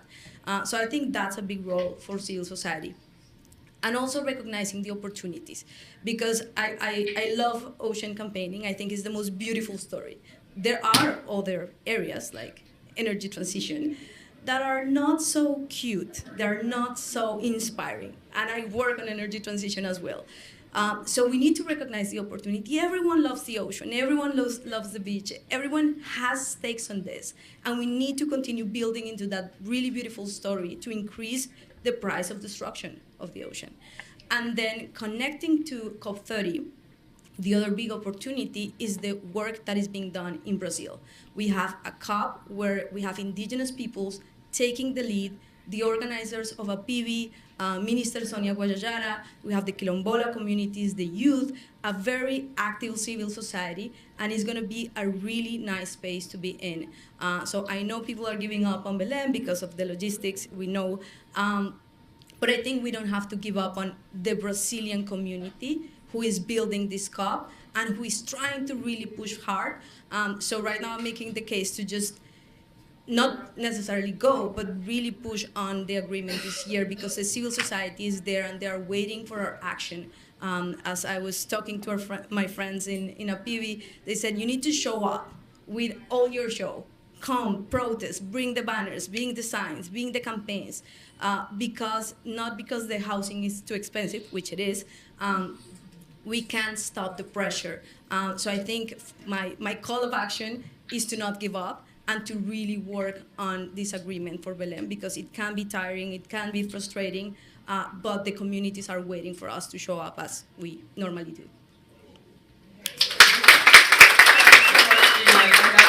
So important. I think for all of us here in this room right now, at some point in time, we've all been burnt out, we're all very tired, and I heard Angelique mention the trauma of being a negotiator and everything else, but like you said, it's so important for us to keep showing up and to keep also supporting the communities, and all of us really finding our strengths and making sure that we show up in that capacity so that we can really see the ocean be at the heart. Well, not at the heart, because I believe ocean getting hot, but that ocean should have its importance in the climate space. So with that, I'm gonna open the floor for maybe 2 questions, and then we have closing remarks. So do we have any questions? We have a panel of very heavy hitters, so feel free to ask them anything. Oh, we have a question from. Thank you very much. And my name is Tiago Piteikunha. I'm Oceano Azul Foundation. And first of all, I wanted to congratulate the organizers, Rise Up, Blue Planet Alliance, Peace Boat, and all the others for organizing this incredible meeting. It was a great, great panel. I think there are a lot of NGOs, ocean organizations in the room, and this is incredible. I think we need to do this in the Climate Week. I wanted to say as well that in what concerns ocean and climate, we understand that there is a world of things, from renewables to shipping to biodiversity to NDCs to nature-based solutions.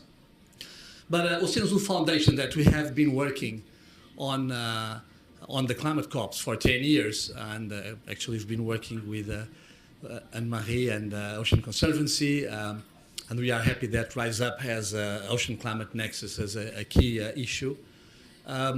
We don't see the results coming about, and I think is that probably it's important to discuss all the different angles that are a lot between ocean and climate. It's important to have an agenda as well. So my suggestion would be that the work of NGOs could be to try to unite behind an agenda, and for that you need to identify one.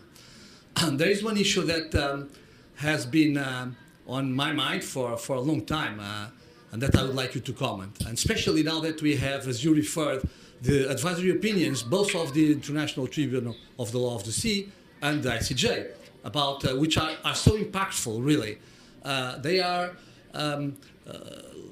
legally concerning decisions that refer to the connection between the ocean and climate, which doesn't have a legal framework because the ocean is absent from the UNFCCC framework, and especially from Paris.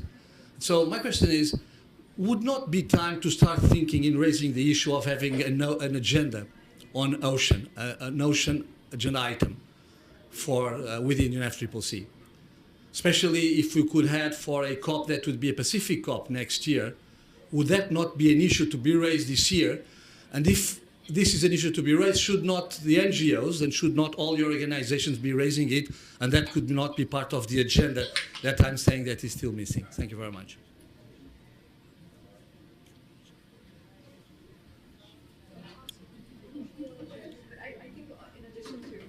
No, I just wanted to say this is great, but in addition to, I think it's a question for Angelique, but in addition to ocean, I think plastics also need to be on the agenda. We can start with ocean, but as we've seen the link between plastics and climate change, we've seen that happen with all the INCs. So I think it's good to start looking at those. But yeah, Angelique, this is for you. Thanks. No, thanks for your reflection, and I think I love your reflection into your question, because one of the things you said made me think, what is the result? You said you haven't seen the results, and the question has to be, what were the intended results? And I think that's a question for all of us to genuinely reflect on what the intended result is of our work on the ocean and climate nexus within the UNFCCC. I was certainly, and when you said agenda item, I started getting flashbacks. Because I was certainly there during those early Ambassador Thompson's here, so he could tell the story best. But we were certainly there back in 2018 when there was the Pacific, at least Fiji, was saying, let's have an agenda item on ocean. Even before. I remember this was in Bonn during the Fiji COP, in fact. 17. Yes, 17. And there were lots of questions around it, and at that time, there was a sense that that would not be possible, and that there was no appetite for it.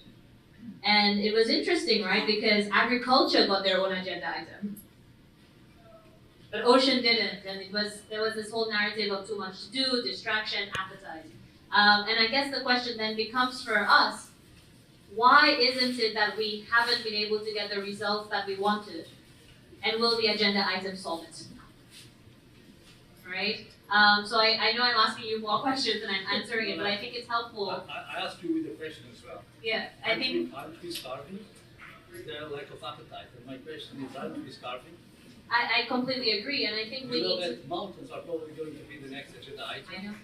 I agree. Yeah. So I completely agree, and I think the glacial community is making a lot of headwinds. That I hope that the ocean community doesn't lose the momentum that we've built.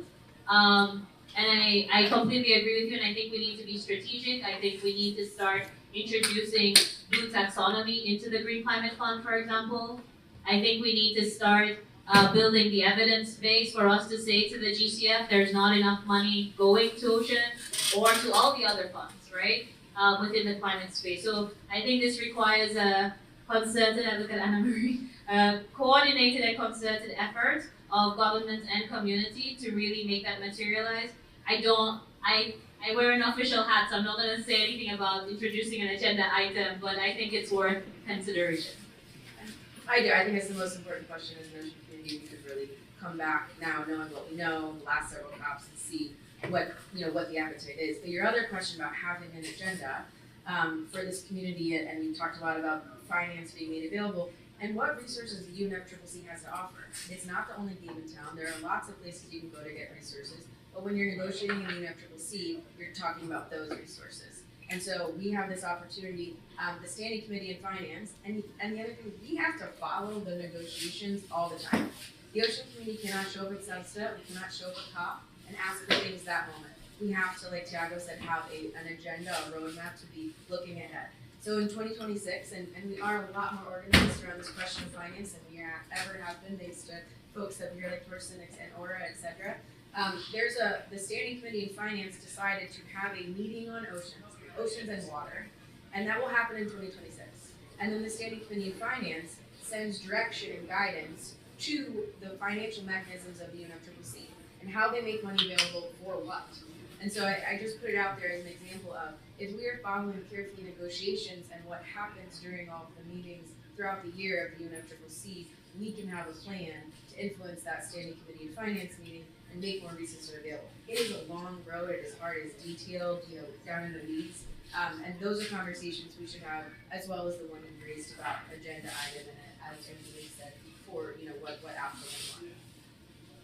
All right, we have time for one last question, and your question will be directed to one panelist in particular.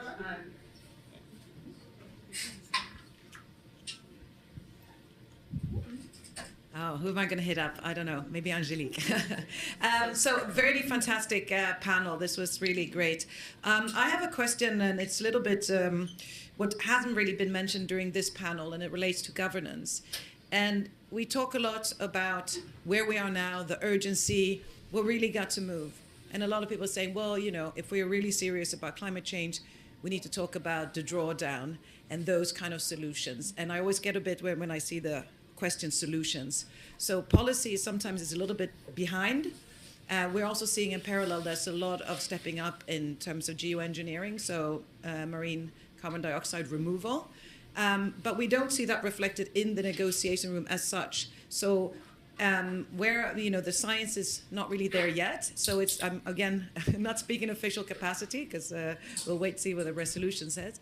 But what I want to know is what can more be done on the kind of policy side to really enforce the precautionary principle and approach, especially for new activities as it relates to kind of keeping to 1.5, because it seems like when you get desperate, you tend to lower your standards. Thank you.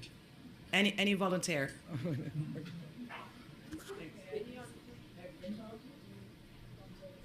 Voluntold. It's such an important question, and this question of really marine carbon dioxide removal, we can't think about it in the context. It's not the only carbon removal option on the table, first of all. We need to look at the entire scope of carbon removal solutions, and maybe we don't have to go there in the ocean, right? That is a real possibility. And if we do, because keeping to 1.5 degrees is so important, we need to do it very responsibly. And going back, we talked earlier, that is why we should be in the room as ocean advocates, to put those principles and guardrails in place And there are many places that it's happening. UNFCCC is one that we should be there to put the guardrails in place.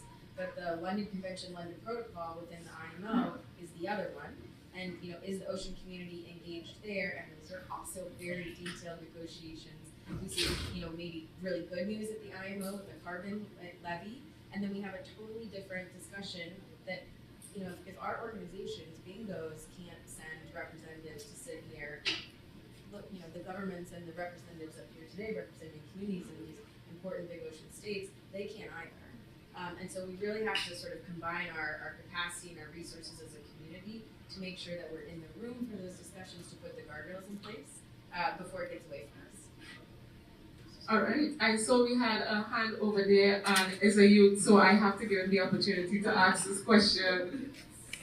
Hi everyone, I'm Manal. I'm here with Global Kids, and my question is that what is one of the biggest challenges that you guys have faced in your careers, and what did you do to overcome your challenges? If you'd like me to direct it more, I would ask Miss Angelique and Miss Karuna to answer it, but I'd also love to hear everyone's perspectives. All right, well, unfortunately, don't have time for everybody, but I'm going to hand it over to Karuna because Angelique looks like she would probably take me out. So. Wow, that's a very interesting question, and now I'm having a life crisis. But well, the challenges keep when you work in this space, especially if you're coming from an island, the challenges keep coming at you professionally, personally. It's something that you keep working on over and over again. How do I overcome that? Well, I'm still working on it, so I don't have all the solutions. But I think if I had to give a personal opinion and my personal story of not story, but my personal perspective of how I look at that, I didn't say overcame it. I keep overcoming different things every day. But one thing I've always asked myself is, there are so many things I could be doing in my career, but why am I choosing to do specifically this versus, something else? I've always asked myself, but if I, there are many things that maybe if I don't do, others could do it because they might have the same, or even they may be better in terms of what they would be doing, or they maybe if I'm not there, it wouldn't matter. The work would still be done. But what are a couple of things that if I don't do, maybe would not be done in the way that it should? And this, I answered it for myself. It's because I come as an islander. I've had the privilege of working both with local communities, but also having access to important rooms. And I noticed and I realized that I keep talking about equity and access and whatnot. So I said it's my duty then, to maybe make this a career in terms of building that bridge for more people to have that kind of access, which I'm still doing. It's a long journey because whatever challenges I've talked about for communities is what I face personally as well because I'm part of the community. So it's not easy because it's I'm doing it for myself and the communities. But so yeah, I don't know if that's for me, every time I've had a life crisis in terms of why I'm still here, it's always that. It's yes, I have that privilege. What can I do with it? I hope that helps. 2 seconds. Go. When I first came back from my first negotiation, I told one of my mentors, I'm Black, I'm a woman, I'm from a small island developing state, and English is my second language. And he said, and you're short. So those are all what I feel are challenges for me. And the one thing that I do is that I make sure that I'm not just present in the room, but my presence is felt in the room. Right? And that's what I do.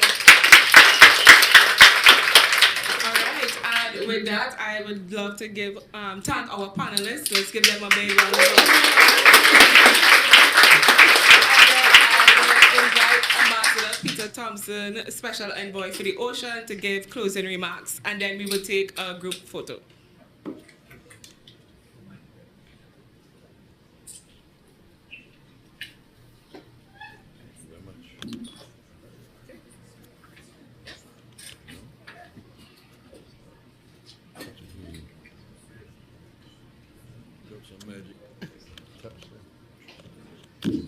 Will you nice as well.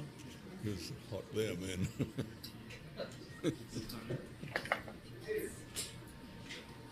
Okay, everybody. Closing remarks. I seem to have cornered the market around town for closing remarks. Opening remarks one day. No, it's actually a great privilege to give closing remarks because you sit around and listen to great panels like that, great discussions. So thanks. It is a privilege. And thanks to Rise Up. Thanks to Oceano Azul Foundation, to Peaceboat US. Good to say those names. They're all such great champions when it comes to the Ocean Climate Nexus. Very timely meeting. Is Marinez still here? No, I think she's gone. But it's very timely, of course. We're only 7 weeks away now from all being in Belém. And we have so much work to do there. Dr. Ramakrishna from Hui is in the room, and he is responsible for putting together the Ocean Pavilion. Many of you know the Ocean Pavilion from Cops Pass. Well, it's going to be in Belém for 2 weeks, and that'll be our home for the ocean community there. So if you want to hear more about that, talk to Rama. As I say, he's in the room with us. Equity and justice, those were what I was going to talk to you about, but I think it's probably been quite well covered by the panel. But we never want to forget those two words as we go about our negotiations out there in the exacting world of give and take. When we're in the high halls of government and multilateral assemblies and corporate boardrooms, it's really important that somebody in the room or many in the room are advancing the interests of those who actually live with the tides. And you know, coming from a country like Fiji, that has been my responsibility for most of my life. Small-scale fishermen, very well represented through Rise Up. Important that we think of them. And of course, islanders. We try and think as islanders of others who are in similar situations to us. You know, facing things like sea level rise. You know, we try and think of the Delta people in Bangladesh and you know, in places like the Mekong Delta and so on. They're all facing the same kind of challenges. And it all depends on not just maintaining, but it's in restoring the balance between us and the ocean, restoring that balance with Mother Nature. And for them, and as it is for everyone really, the ocean climate nexus should not be, is not theoretical jargon. It's not. It's the reality of highly destructive storms coming in from the ocean and much greater frequency and much greater ferocity. And now it's the departure of marine species that we've cohabited with for millennia.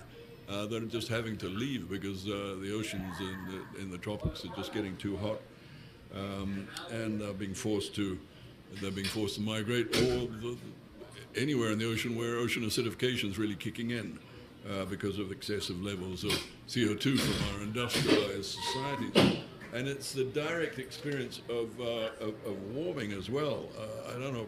I went for a swim the other day in Fiji, and it was just so warm. It was like getting into a hot bath, and that was disturbing. And of course, that warming, the expansion of H2O, with nowhere else to go but up, is what's causing sea level rise, but it's also the creeping death of coral. And I was with this morning the representatives of the Great Barrier Reef Foundation in Australia. News is terrible. The news is really just terrible. You know, this creeping disease of the death of coral is creeping faster than anybody thought. I mean, Fiji were not in such bad shape, but our neighbor Tuvalu, I've just had reports, there's like Armageddon up there for coral. So it's happening, folks. You know, this is not something that's being predicted. It's actually happening now. And I do believe that traditional knowledge of coastal people, though, is still going to be a really important part of the solution. And you've got to combine that, of course, with the best of ocean science. It's coming out of places like Hui, where I've spent the weekend with scientists and with the community that Dr. Ramakrishna helped us put together. You know, if I look at where we are at the moment, there is this dichotomy. On the one side, there is this terrible decline that I've just been highlighting there. And you all know the mantra, there's no healthy planet without a healthy ocean, and the ocean's health is currently measurably in decline. Take all the indices and you can see that decline. And we have these governments which are in total denial that anything's going on, and they've got to throw science out the window and all that. So we're in that situation. But on the other side, on the positive side, the amazing thing is that there's this awareness now. The ocean is present in conversations and in the private sector as well, I'm glad to say. And we have a community which is not going to give up. Somebody said don't give up. Well, absolutely. We have a community now all around the world which is never going to give up on this. And look at the results that are coming from this slow plodding. I mean, there's this level of geopolitical discourse, but then down here at this level where we're working is plodding along, Along comes the ratification of BB&J. That's in place now. We can now go out into the high seas and start putting marine protected areas out there in the high seas.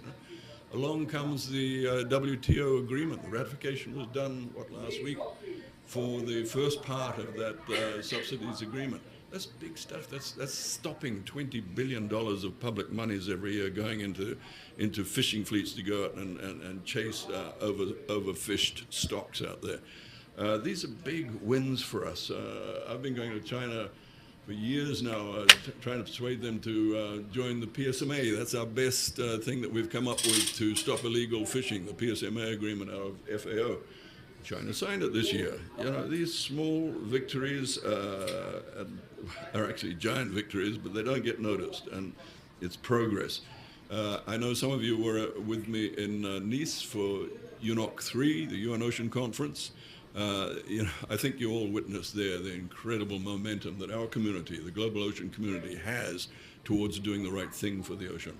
And I had a meeting over the weekend with the Pacific Ocean Commissioner, and they have already started all their processes coming out of UNOC 3 for UNOC 4.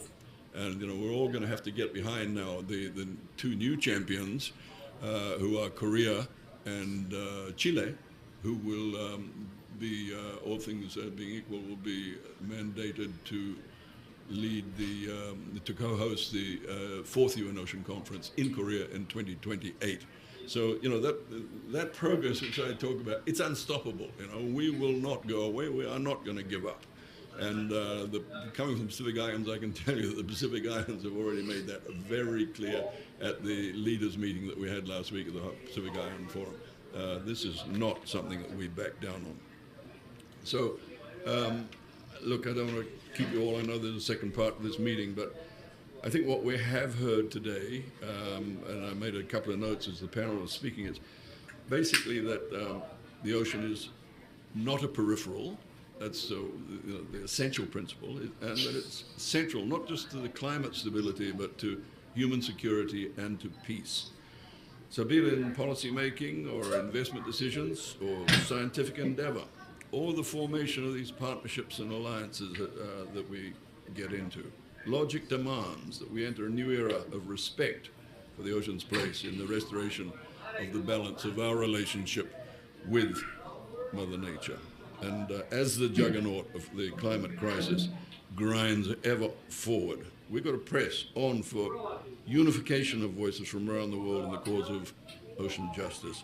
So as I said, nobody's giving up. There's no surrender. Intergenerational justice demands that of us. I say again, intergenerational justice demands that of us.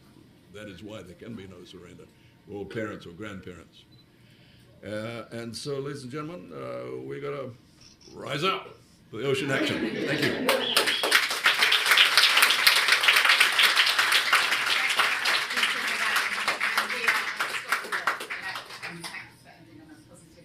And also thank you to Khadija for leading a great panel. I'd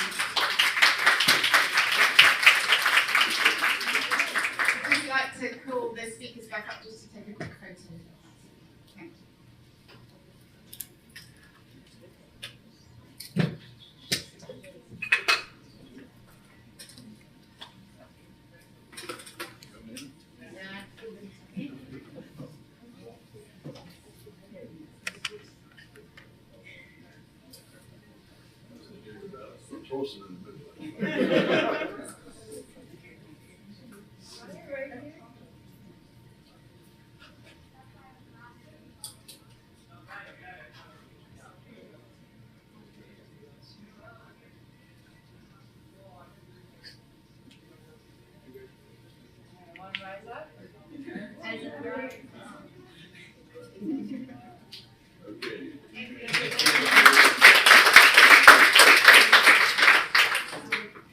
Thank you, everybody. And just as we are moving along, I wanted to share that we have another group of incredible speakers here, and I'd like to invite New York Assembly Member, first of all. Marisa, please join us here. I know that you have a busy schedule today as well. I don't know if they wanted to get one photo as well with the global kids. Yeah. And then we can get started. Everybody, we're going to continue on here. Yeah, as well? Yes. Everybody, our next session is leading into one of our youth panels, so please stay tuned.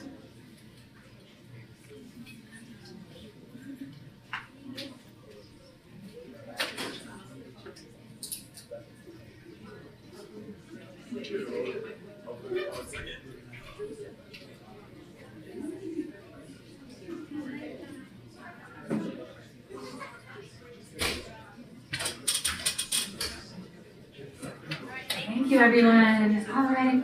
And Marisa, I'm going to pass the microphone to you and ask you to come join us on stage here. Okay, great.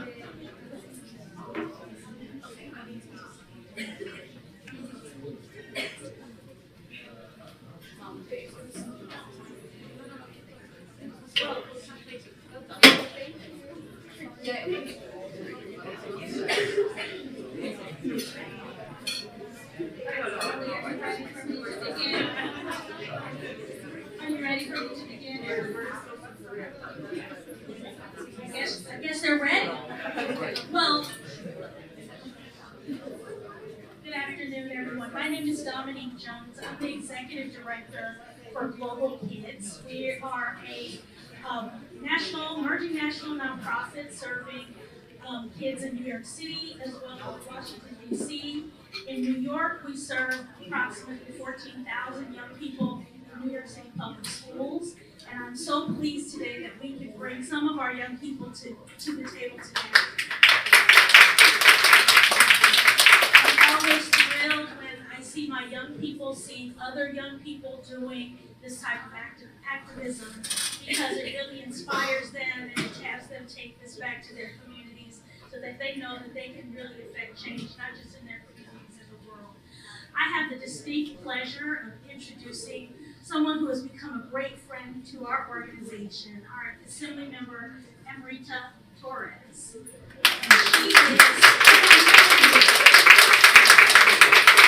I think of her as not just the daughter of the Bronx, the daughter of New York City, but really a true global citizen who is really helping our city, our state, be better and do better, particularly for our young people.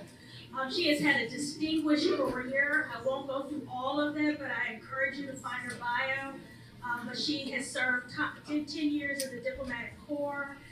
She's worked in policy for one of our most revered policy institutions, Community Service Society, here in the city. And now she serves in the New York State Assembly, where we have young people that are in her district. We're just so pleased that she can introduce our panel today and our young people. So I want to just thank you so much. Thank you. Thank you so much. Thank you, Dominique. Is this on? Yes? Okay. Can you hear me? Perfect. Good afternoon, everyone. Thank you, Dominique, for that wonderful introduction and all the work you do in New York City public schools to introduce our young people to the world. My name is Emerita Torres. I'm proud to be an Assembly Member in the New York State Legislature. I represent a district, District 85, which is about 8 miles from Midtown Manhattan, where we are. I want to quickly thank Global Kids, Rise Up, Peace Boat US, Blue Planet Alliance, BioOcean State Initiative, and Movilizatorio for hosting us today and for bringing this event to life. I also want to thank our young people, especially for being here, because your voices are critical to this conversation. So today's program would not be possible without combining collaboration and vision, local and global, and bringing young people, educators, and leaders together to share local perspectives that will shape our global collective future. UNGA 80 and Climate Week this week represent unique opportunities for countries large and small, and neighborhoods and communities as well in New York to shape the outcomes of collective action on some of the most important challenges that we face as global citizens, including climate change.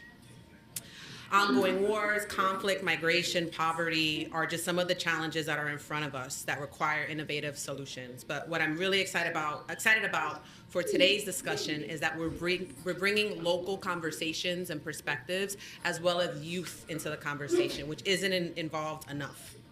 So before I was elected into the Assembly, I served over a decade as a diplomat, just across the street, including at our U.S. mission to the UN. And if someone asked me if a Puerto Rican girl who grew up in the South Bronx could be a diplomat, I wouldn't even know what that career was about or stood for. And that's unfortunate because of the fact that we are just the Bronx and most of the outer boroughs are just a couple of miles from here. And they don't really know what's going on and what's happening. So I'm really, really appreciative for organizations like Peace Boat US, Global Kids, for bringing us into the conversation, for bringing the other boroughs into the conversation that happens here in Midtown Manhattan every year in September. Diplomacy should be a very popular career path for New Yorkers, but sadly it's not. So I'm here to tell you that it should be, regardless of your zip code, your race, your gender, your ethnicity, your income. We are all a part, whether you're a diplomat or not. You are a diplomat because you're representing your community, you're representing where you are. So I think it's really, really important that we're all here. These experiences in the diplomatic corps taught me that diplomacy succeeds only when it reflects the realities of the people most affected by global challenges and when their voices shape the solutions, which is why we're here. I really strongly support Global Kids and their mission to educate, inspire, and mobilize young people, because when youth are given opportunities to share ideas through experiences like this event here at the UN, it's critical. It's critical to shape the narrative and the future of the conversation. So with that, I want to talk a little bit about some of the experiences I've had in my district when it comes to the SDGs, particularly 13 and 14. So life below water and climate change really affects us in the Bronx and across New York City. Just a few miles from here in my district, I represent, in part, a fairly large coastal community. We have higher flood risks, including storm surge, sea level rise, and rain inundation, as we hug both the East River, like right across the way, and also the Bronx River. And for generations, the 24-mile-long Bronx River, New York City's only freshwater river, has been central to life in our borough. However, decades of neglect and over-industrialization turned the river into a toxic dumping ground. Industrial waste, sewage, and pollution destroyed what was once a thriving ecosystem, forcing residents to stay away. But in the 1970s, our community in the Bronx decided that we weren't going to accept that fate. Activists, students, local leaders, like those sitting here at the table, came together to clean up the river, to test water quality, and to push for stronger protections. These efforts prove that when a community organizes, including young people, real change is possible. What started as a small grassroots cleanup grew into a powerful environmental justice movement that continues today. By the late 1990s, it became clear that community efforts alone were not enough. Dozens of organizations, school leaders, government agencies joined forces to take the cleanup to the next level. The Bronx River Working Group formed in 1997, bringing together more than 60 partners committed to restoring the Bronx River.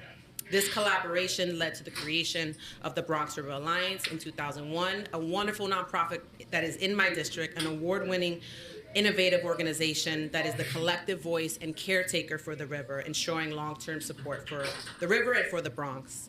The movement expanded beyond cleanups.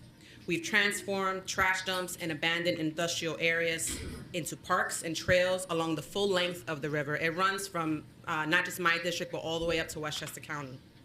Today, we can paddle along and enjoy a river in our community that was once so toxic it was barricaded off.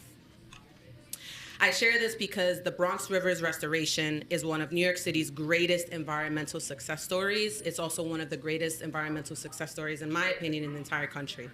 But the fight is not over, because the same communities that work to clean the river still face threats from flooding, pollution, and limited access. I share this story to underscore that my community in the Bronx, like so many others around the world, probably have many similarities than we do differences when it comes to environmental justice, taking care of our oceans, and mitigating climate change. Whether you're a small island nation, a big island nation, a big ocean state, or what have you. And that's why it's so important to have gatherings like this to bring us all to the table.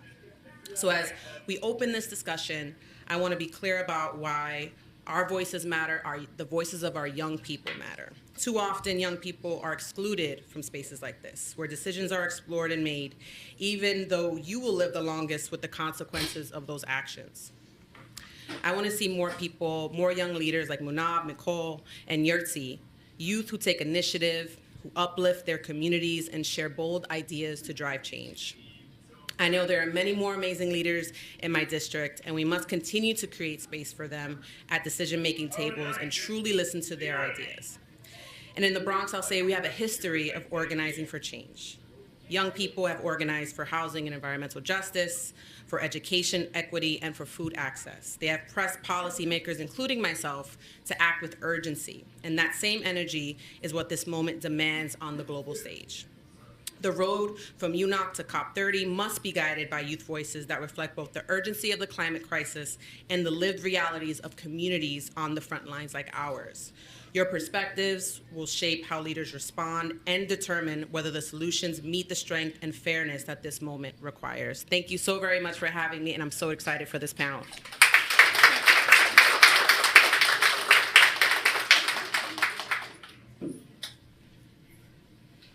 Thank you, Amarita. Thank you so much for being here. Thank you again for Global Kids, organizing and bringing all of our teammates together. I'm going to introduce next our Youth for SDGs scholar, Delia, who was just on board our voyage together with Carice and also Jody, who's here in the audience. And she is also now interning with Peace Boat US here in our office. All of our interns, by the way, also get a pass to the United Nations. So if there are youth leaders who are interested in learning more about these high-level events and how to participate and engage with governments, we are really excited about encouraging young people to take the stage and have more diplomacy. So thank you so much to all of our youth leaders. And without further ado, I will pass over the microphone to Delia. Following this panel, we have an incredible musical performance as well by Sounds of the Ocean, Joshua Sandler, who is here, and a few more partnership announcements. So please stay tuned, and let's give these youth a big round of applause.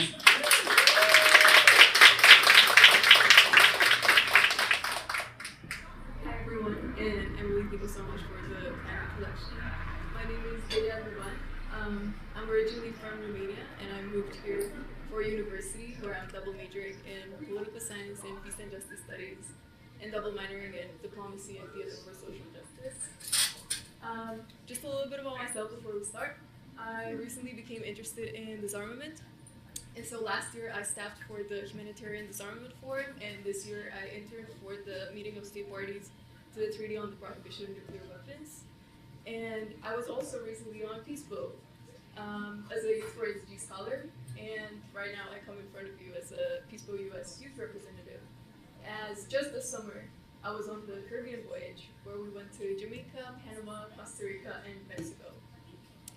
And as you may ask yourselves, or at least I hope you do, what happens on a Peace Boat voyage? I want to share with you a little bit about my experience on Peace Boat and exactly what we did.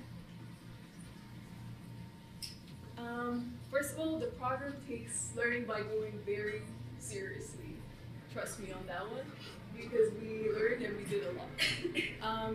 So to start off, in Jamaica, we learned about the different species of mangroves that we later planted, and we went to a Queen conclave that restored the species in an effort to fight overfishing and maintain ecosystem stability.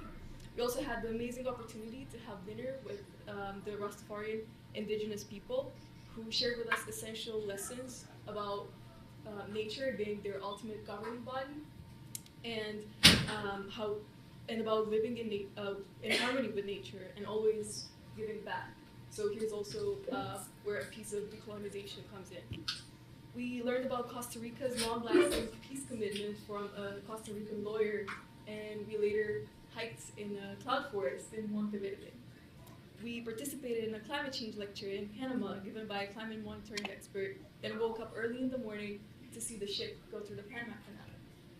We visited a turtle conservation center in Mexico, did beach cleanups in Manzanillo, and snorkeled around the coast as a stunning sunset was setting in. So all in all, it was a great experience. And perhaps most importantly, we formed connections for life. I'm not even kidding. I made them promise me we're gonna have a meetup in Romania soon. And we were there essentially with each other, while reinforcing our commitment to ocean conservation and the protection of life both above and underwater. Which is also the perfect segue into the next part of the panel, which is introducing our amazing panelists today. So with me are Munab, Chris, Yaretsi, Thomas, and Michael. And since we have a lot of speakers today, in under 1 minute, please introduce yourselves. Just share with us your name, where you're from, and what motivates you to get involved in climate activism. And then we'll get more in depth about your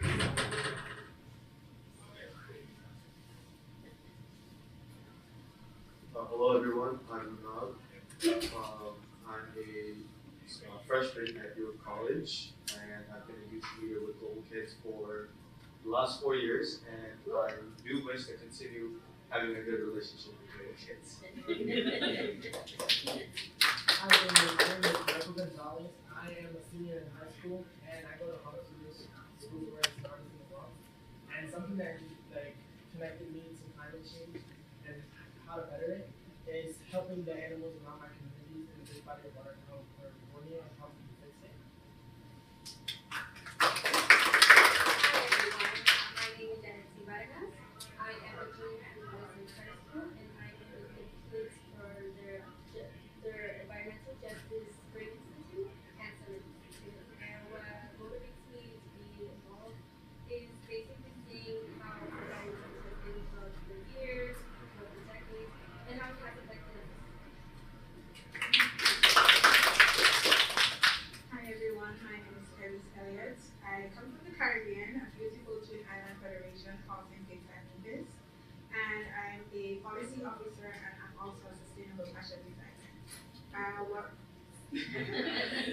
motivates me, I would say, is how simple or easy it is to play a role in this climate space. It can be something as simple as being a sustainable fashion designer or just picking up trash off of literally. It's that easy. And I'm also willing to learn. One of my mantras is remain teachable always. So that's what motivates me. Hi everyone, my name is Thomas Guest. I'm born and raised New York City kid, so shout out to anyone else in that category. I grew up in Washington Heights in Upper Manhattan. I'm passionate about New York, but I'm also passionate as a New Yorker about being a global citizen, right? So I love traveling, seeing new parts of the world, and then helping people get started on what they're excited about doing. Right? I think I learned a lot and struggled a lot with step one, being a young person, finding funding, figuring out who I could trust, who to bounce ideas off of. So this is all sort of a part of a new initiative that we're building. We're trying to get 30 locally led, community-led projects out into the world by 2030. So 30 projects by 2030, all youth and community-led.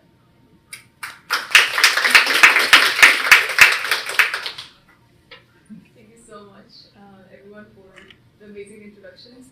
I will start with Tuna. I know you attended COP29, so I want to ask you, can you share with us some specific lessons you learned during COP29 and how attending shaped your understanding of global climate challenges? So when I attended COP29, first it was in a country that I kind of didn't know even existed, Azerbaijan. Great place. Great place. Some things that I've learned there that I didn't know before is some new terms like carbon taxing and carbon credit. I've tried to research these topics prior to flying to Batu. However, I just couldn't understand it as well. But when I actually got there, I started speaking to people from all over the world. I started learning about troubles and problems that they faced in their countries. And then I started to understand more of their perspectives of how climate change really affects the world. Was that your question? That was my question, yes. Okay, you can keep that one, yeah. Okay, we will go on with Carice. Carice, you just attended the last Youth for SDG Scholar program with me, so I'm really happy to see you here. Can you tell us a little bit about your experience as a Youth for SDG Scholar? So, you said 1 minute? Just 1 minute? I would definitely say it was an experience. You know, as I mentioned, I came from the Caribbean, a small island developing state, and one of the issues that we have is trying to find ourselves in this space. You know, there are a lot of people who are from the global north, global south, but then there's also the issue of trying to find a space and trying to find our voices in this space. I would say that the program afforded me the opportunity to be amongst like-minded individuals. It's a case where I study political science and law. I'm a fashion designer. And I also am a Blue Planet Alliance Global News Ambassador, which means that I deal with renewable energy. However, this program taught me about life on land and life below water. They taught me to face my fears. I went snorkeling. I live on an island, but I never snorkeled before. It also showed me different perspectives. I was able to be amongst the Rastafarians in Jamaica, and I can say that I definitely align myself with their ideologies. My Rastafarian name is Iris, Rast Iris. And I can definitely say that it's an experience within itself. I've been to Panama before, but I've never passed through the Panama Canal, and just to hear the history and the just how passionate everyone is with regards to their country, all of the countries that we visited, all of the history that we learned, everything that we learned. It was just amazing. And as Delia rightfully said, we created a bond because we realized that we're youths. We have to look out for each other in this space. Some of us were from small island developing states. Some of them were from the US. But it's a case where we all have our own various issues that we want to target, and we can only do this by coming together and having a cohesive mindset.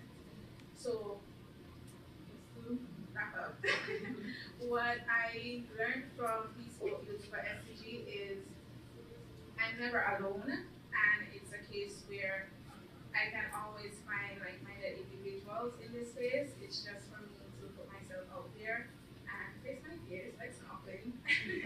And yes, so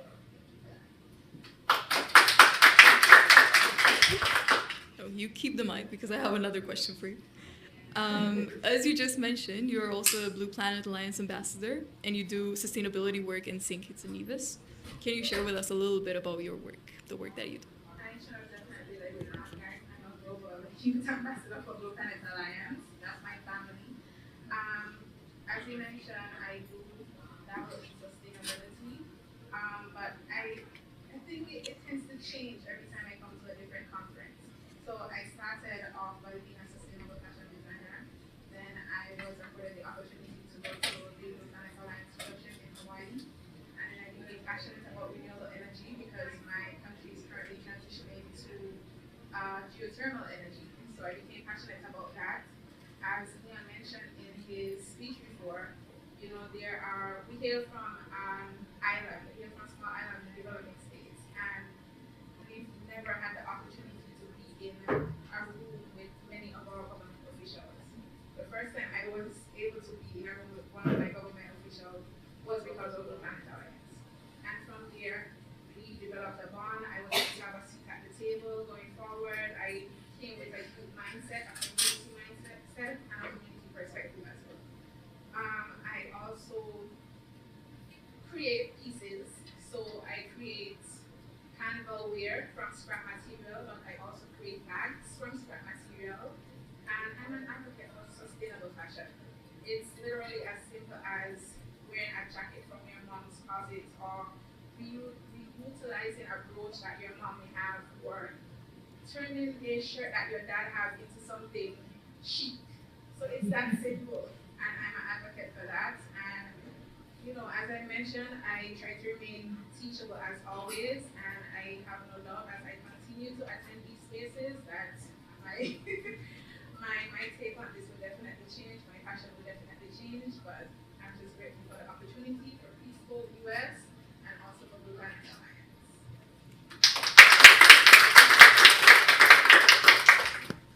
Thank you so much, Chris. We will go now to Yaretsi. Yaretsi, we want to know more about you. So tell us, what kind of environmental projects or initiatives have you been involved in, and what impact have they had? So some of the environmental projects I have been a part of were specifically the ones with global kids, with the Environmental Justice Institute and the Spring Institute, where basically we would just dive into environmental justice. We would make projects sort of where we would discover our own neighborhoods and see what are some problems, some advantages that we might have, and some things that we might even want to change for the future, and that could benefit us as people that should be there. And with the Summer Institute, I would always remember how we will all have sort of workshops, and in each workshop we will always be talking about something that could always benefit us as people living in this world, something that could help our environment become better and a more safer place to be in. And something that I'm also very much looking forward to is action projects that we have made throughout our institute, and the action projects that I have made throughout the Spring Institute had also shown me and the members that were also there, like some things that we could reflect on, what we feel like we could do better moving on forward, and something we could even like prevent, you know, like we could stop wasting water when we don't need to, stop throwing out trash that isn't recyclable, you know? So like I feel like those type of things have impacted me as a person, knowing that there's all these problems that we as people might even be the problem of. So we just have to reflect on what we can help with our.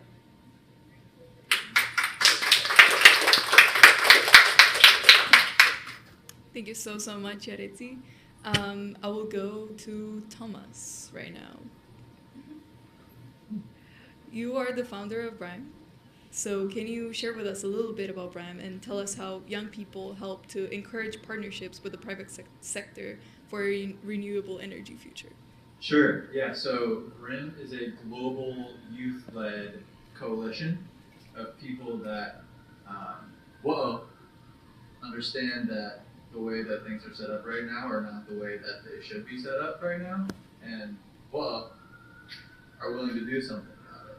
Right? It's a very rare combination. Right? You understand global systems, you understand global neoliberal capitalism is something we should talk about, and that needs to change. And then you got to figure out who is doing what, where.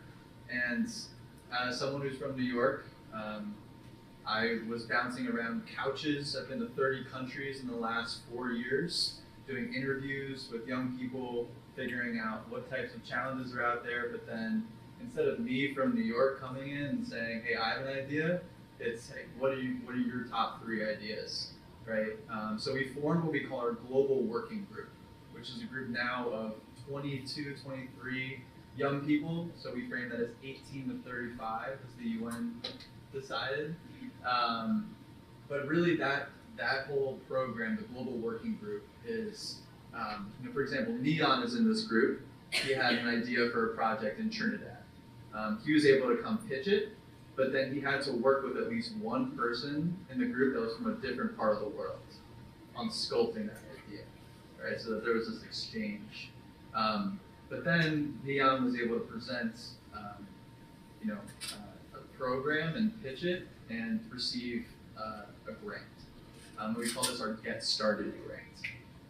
So we gave out our first 3 this year, which was a big process, and it was also exactly when USAID had been discontinued.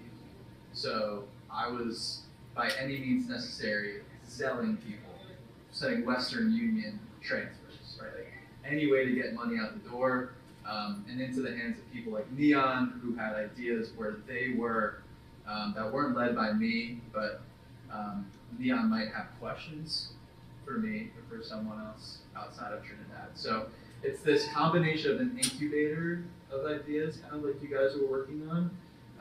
With, we just started our initial peace fund, Fund for Peace and Sustainable Worlds this year.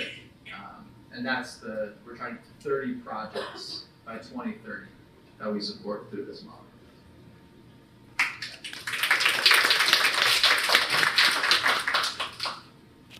Thank you so much, Thomas. I will now go to our last speaker for today that I'm really happy to introduce, Michael. And my question for you is, do you think youth have the power to influence policy or corporate behavior that impact our climate? And if so, how have you seen this happen? I do believe youth have... Wait, repeat that again, sorry. Yeah, of course. Don't worry about it. Do you think youth have the power to influence policy or corporate behavior that impact our climate? And if so, how have you seen it happen? I do believe they do have the power to help with corporate and stuff like that. So when I was in the Summer Institute, I had went on a trip to Washington, D.C. with the teacher day, and we were able to ask our official workers that work inside the White House questions on how they're helping benefit our communities and how they're going to help fix like gun violence or anything around us, and how it jeopardizes our health or even animals' health or even like the environment. So me being able to ask those questions is like, okay, they're easy to ask and they're easy to speak to. So it's like even with some of our ambassadors, they're easier to get in touch with, even by me running it. So I believe me being able to speak to them is easier than I think any youth can do it. Thank you so much, Michael, and thank you so much to everyone who was here today. Thank you so much to you guys to our amazing speakers for this inspiring panel, and thank you so much to everyone who attended on this panel on how to cleverly and creatively overcome climate challenges and to learn from young people about youth involvement in climate work. So thank you so much. I hope you're feeling as energized as I am right now. Please enjoy the last part of our event.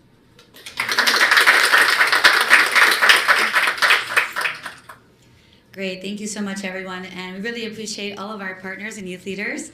And also, we have more Ocean partners here today. We have a couple of partnership announcements. Our first one is from our partner, Dawn, who is with Oceanic Global. They've been working incredibly hard here at Climate Week and also planning for COP30. So very timely to have Dawn here. So give Dawn a round of applause. And following Dawn, we're going to be having Joshua Sandmiller. Hi, everyone. Thanks for sticking around. I know we're nearly at the end of the program, so I really appreciate getting to share a little bit with you and then also to introduce Joshua shortly. But my name is Dawn. I am from the Oceanic Global team, as Emily mentioned, and we've been partners with Peace Vote for quite a while, and so we're very excited to be here today. And I'm really excited to share a little bit about something about the work that we do at Oceanic Global. So Oceanic Global is an international nonprofit. We're working across all different stakeholder groups, focusing on providing tangible solutions and also reconnecting people back to the ocean as the lifeblood of the planet. And I know at Climate Week, there's a lot of problems that we're tackling, big issues that sometimes feel insurmountable. So I wanted to offer a solution. So one of the programs that we developed at Oceanic Global is called the Blue Standard. And the Blue Standard is really an industry solutions program that's designed to work with businesses to implement tangible solutions to affect the way that they lead their business operations. In addition to this, we also do a lot of work with communities to help implement that change at scale. So since 2018, when the program was incepted, we've worked in over 55 countries, helping to verify over 400 businesses. And through Blue, the Blue Standard, Blue verification is very much focused on being able to provide tangible tools, including working with small communities, individuals, governments, large-scale organizations. It's designed to scale and offer measurable resources that can be implemented from all these different stakeholder groups. So it's meant to be inclusive, it's meant to be celebratory, and it's meant to also be able to measure tangible achievements as well. So, and some of the large-scale work that we've done, we work with large partners like Anheuser-Busch or Corona USA, who's based here as well, to help develop both campaigns, so bringing in consumer advocacy, as well as working with them behind the scenes on their business operations, looking at their supply chains, seeing how we can actually eliminate single-use plastics from some of the largest producers to help affect and hit our single-use plastic goals. So Blue is very much focused on eliminating single-use plastics, particularly at consumer-facing touchpoints. So for instance, since the program's inception, we've helped eliminate over 100 million pounds of single-use plastic, which is a huge milestone. And through partnerships like Corona, we've been able to help eliminate over 1 million pounds of single-use plastics from working with their business operations and engaging communities along the way. And then also to complement some of the conversations we've had from today, we also work with different community groups and also governments to help with projects. For instance, we've worked with UNDP to help work on sustainable seafood programs, work with different we've worked with 6 island states also to help implement the Blue Standard by training consultants in those islands, helping to verify their businesses as well. So there's a lot of opportunity. But ultimately what the call to action we have with Blue is it is something that is designed, again, to scale. So it's not just for the big players like an Anheuser-Busch. It's also meant to be able to support small businesses who are at the front lines of creating really innovative solutions, for example, to help create active solution providers in their spheres of influence. So I'm very excited to speak about Blue Standard. If you have any questions about it, be happy to share a little bit more. In complement to that, I also wanted to introduce Joshua Sam Miller from Sounds of the Ocean, who is one of our longstanding partners at Oceanic Global. We have got to collaborate at a lot of different events together around the world and really, again, going back to reconnect humanity back to the life of the planet by tapping into kind of a deeper soul connection, getting people to really feel the sounds of the ocean. So with that in mind, Joshua, I'll hand over to you to share a bit more. Thank you so much, Don, and big round of applause for Oceanic.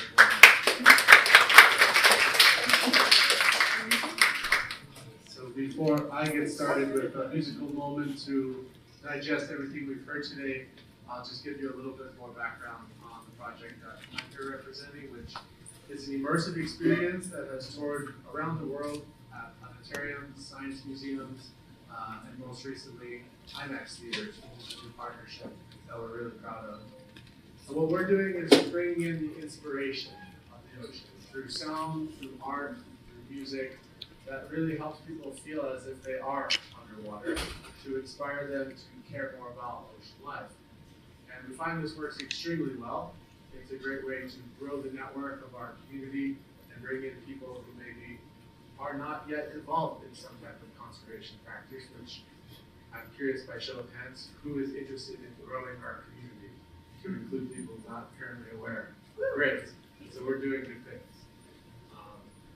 We just completed our run in a film festival in Texas that allowed us to connect with organizations from all around the world, running science museums and making the ocean more of a programming topic in those locations. So if you're interested, we do have a website, which is soundsoftheocean.com. If you have ideas on how to host events, we'd love to talk to you. And we have an ambassador program that we're really proud of to inspire ocean activists to get involved or help us get the message out.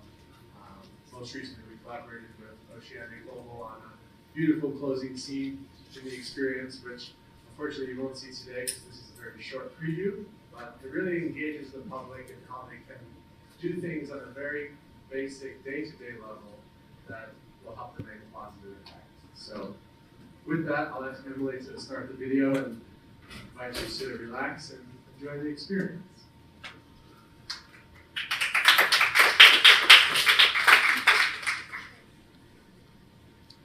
Get the sound up for the video as well. That would be great.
Thank you so much, Joshua Sam Miller, incredible artist and founder of Sounds of the Ocean. Let's give him one more round of applause. Thank you so much.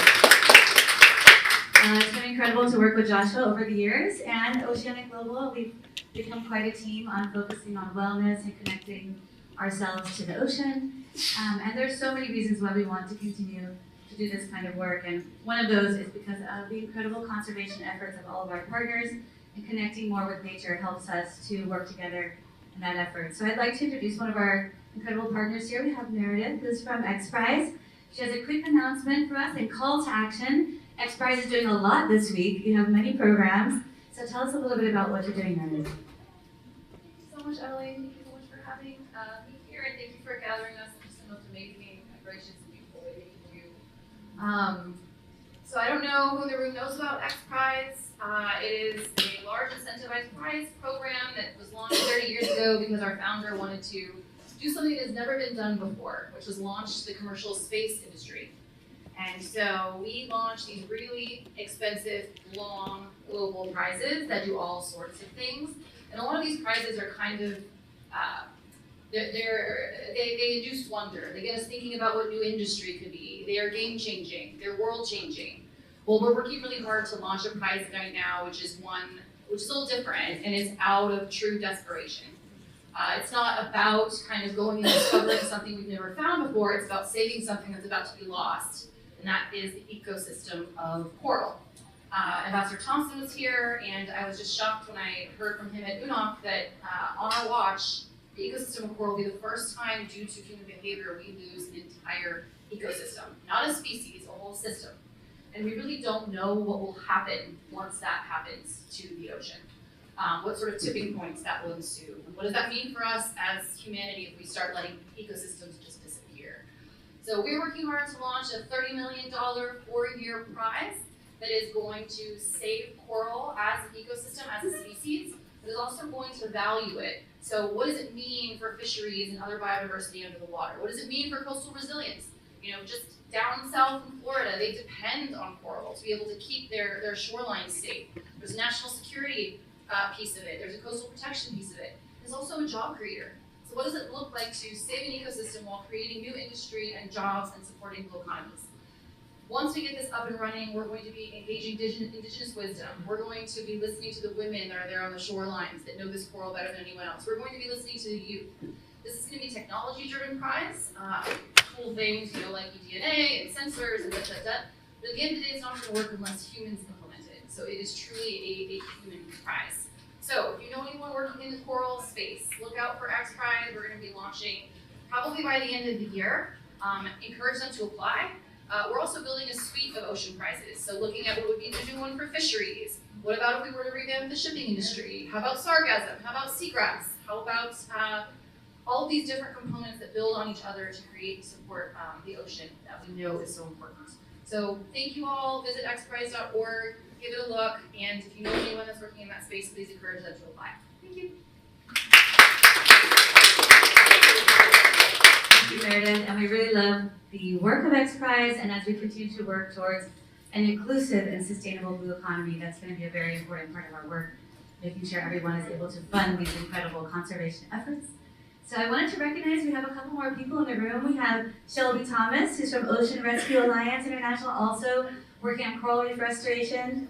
We have Mark Haber here, also one of our youth refugees and from SOA. We have over here Jeremy, who is working very heavily on the BBNJ from Seychelles with IUCN.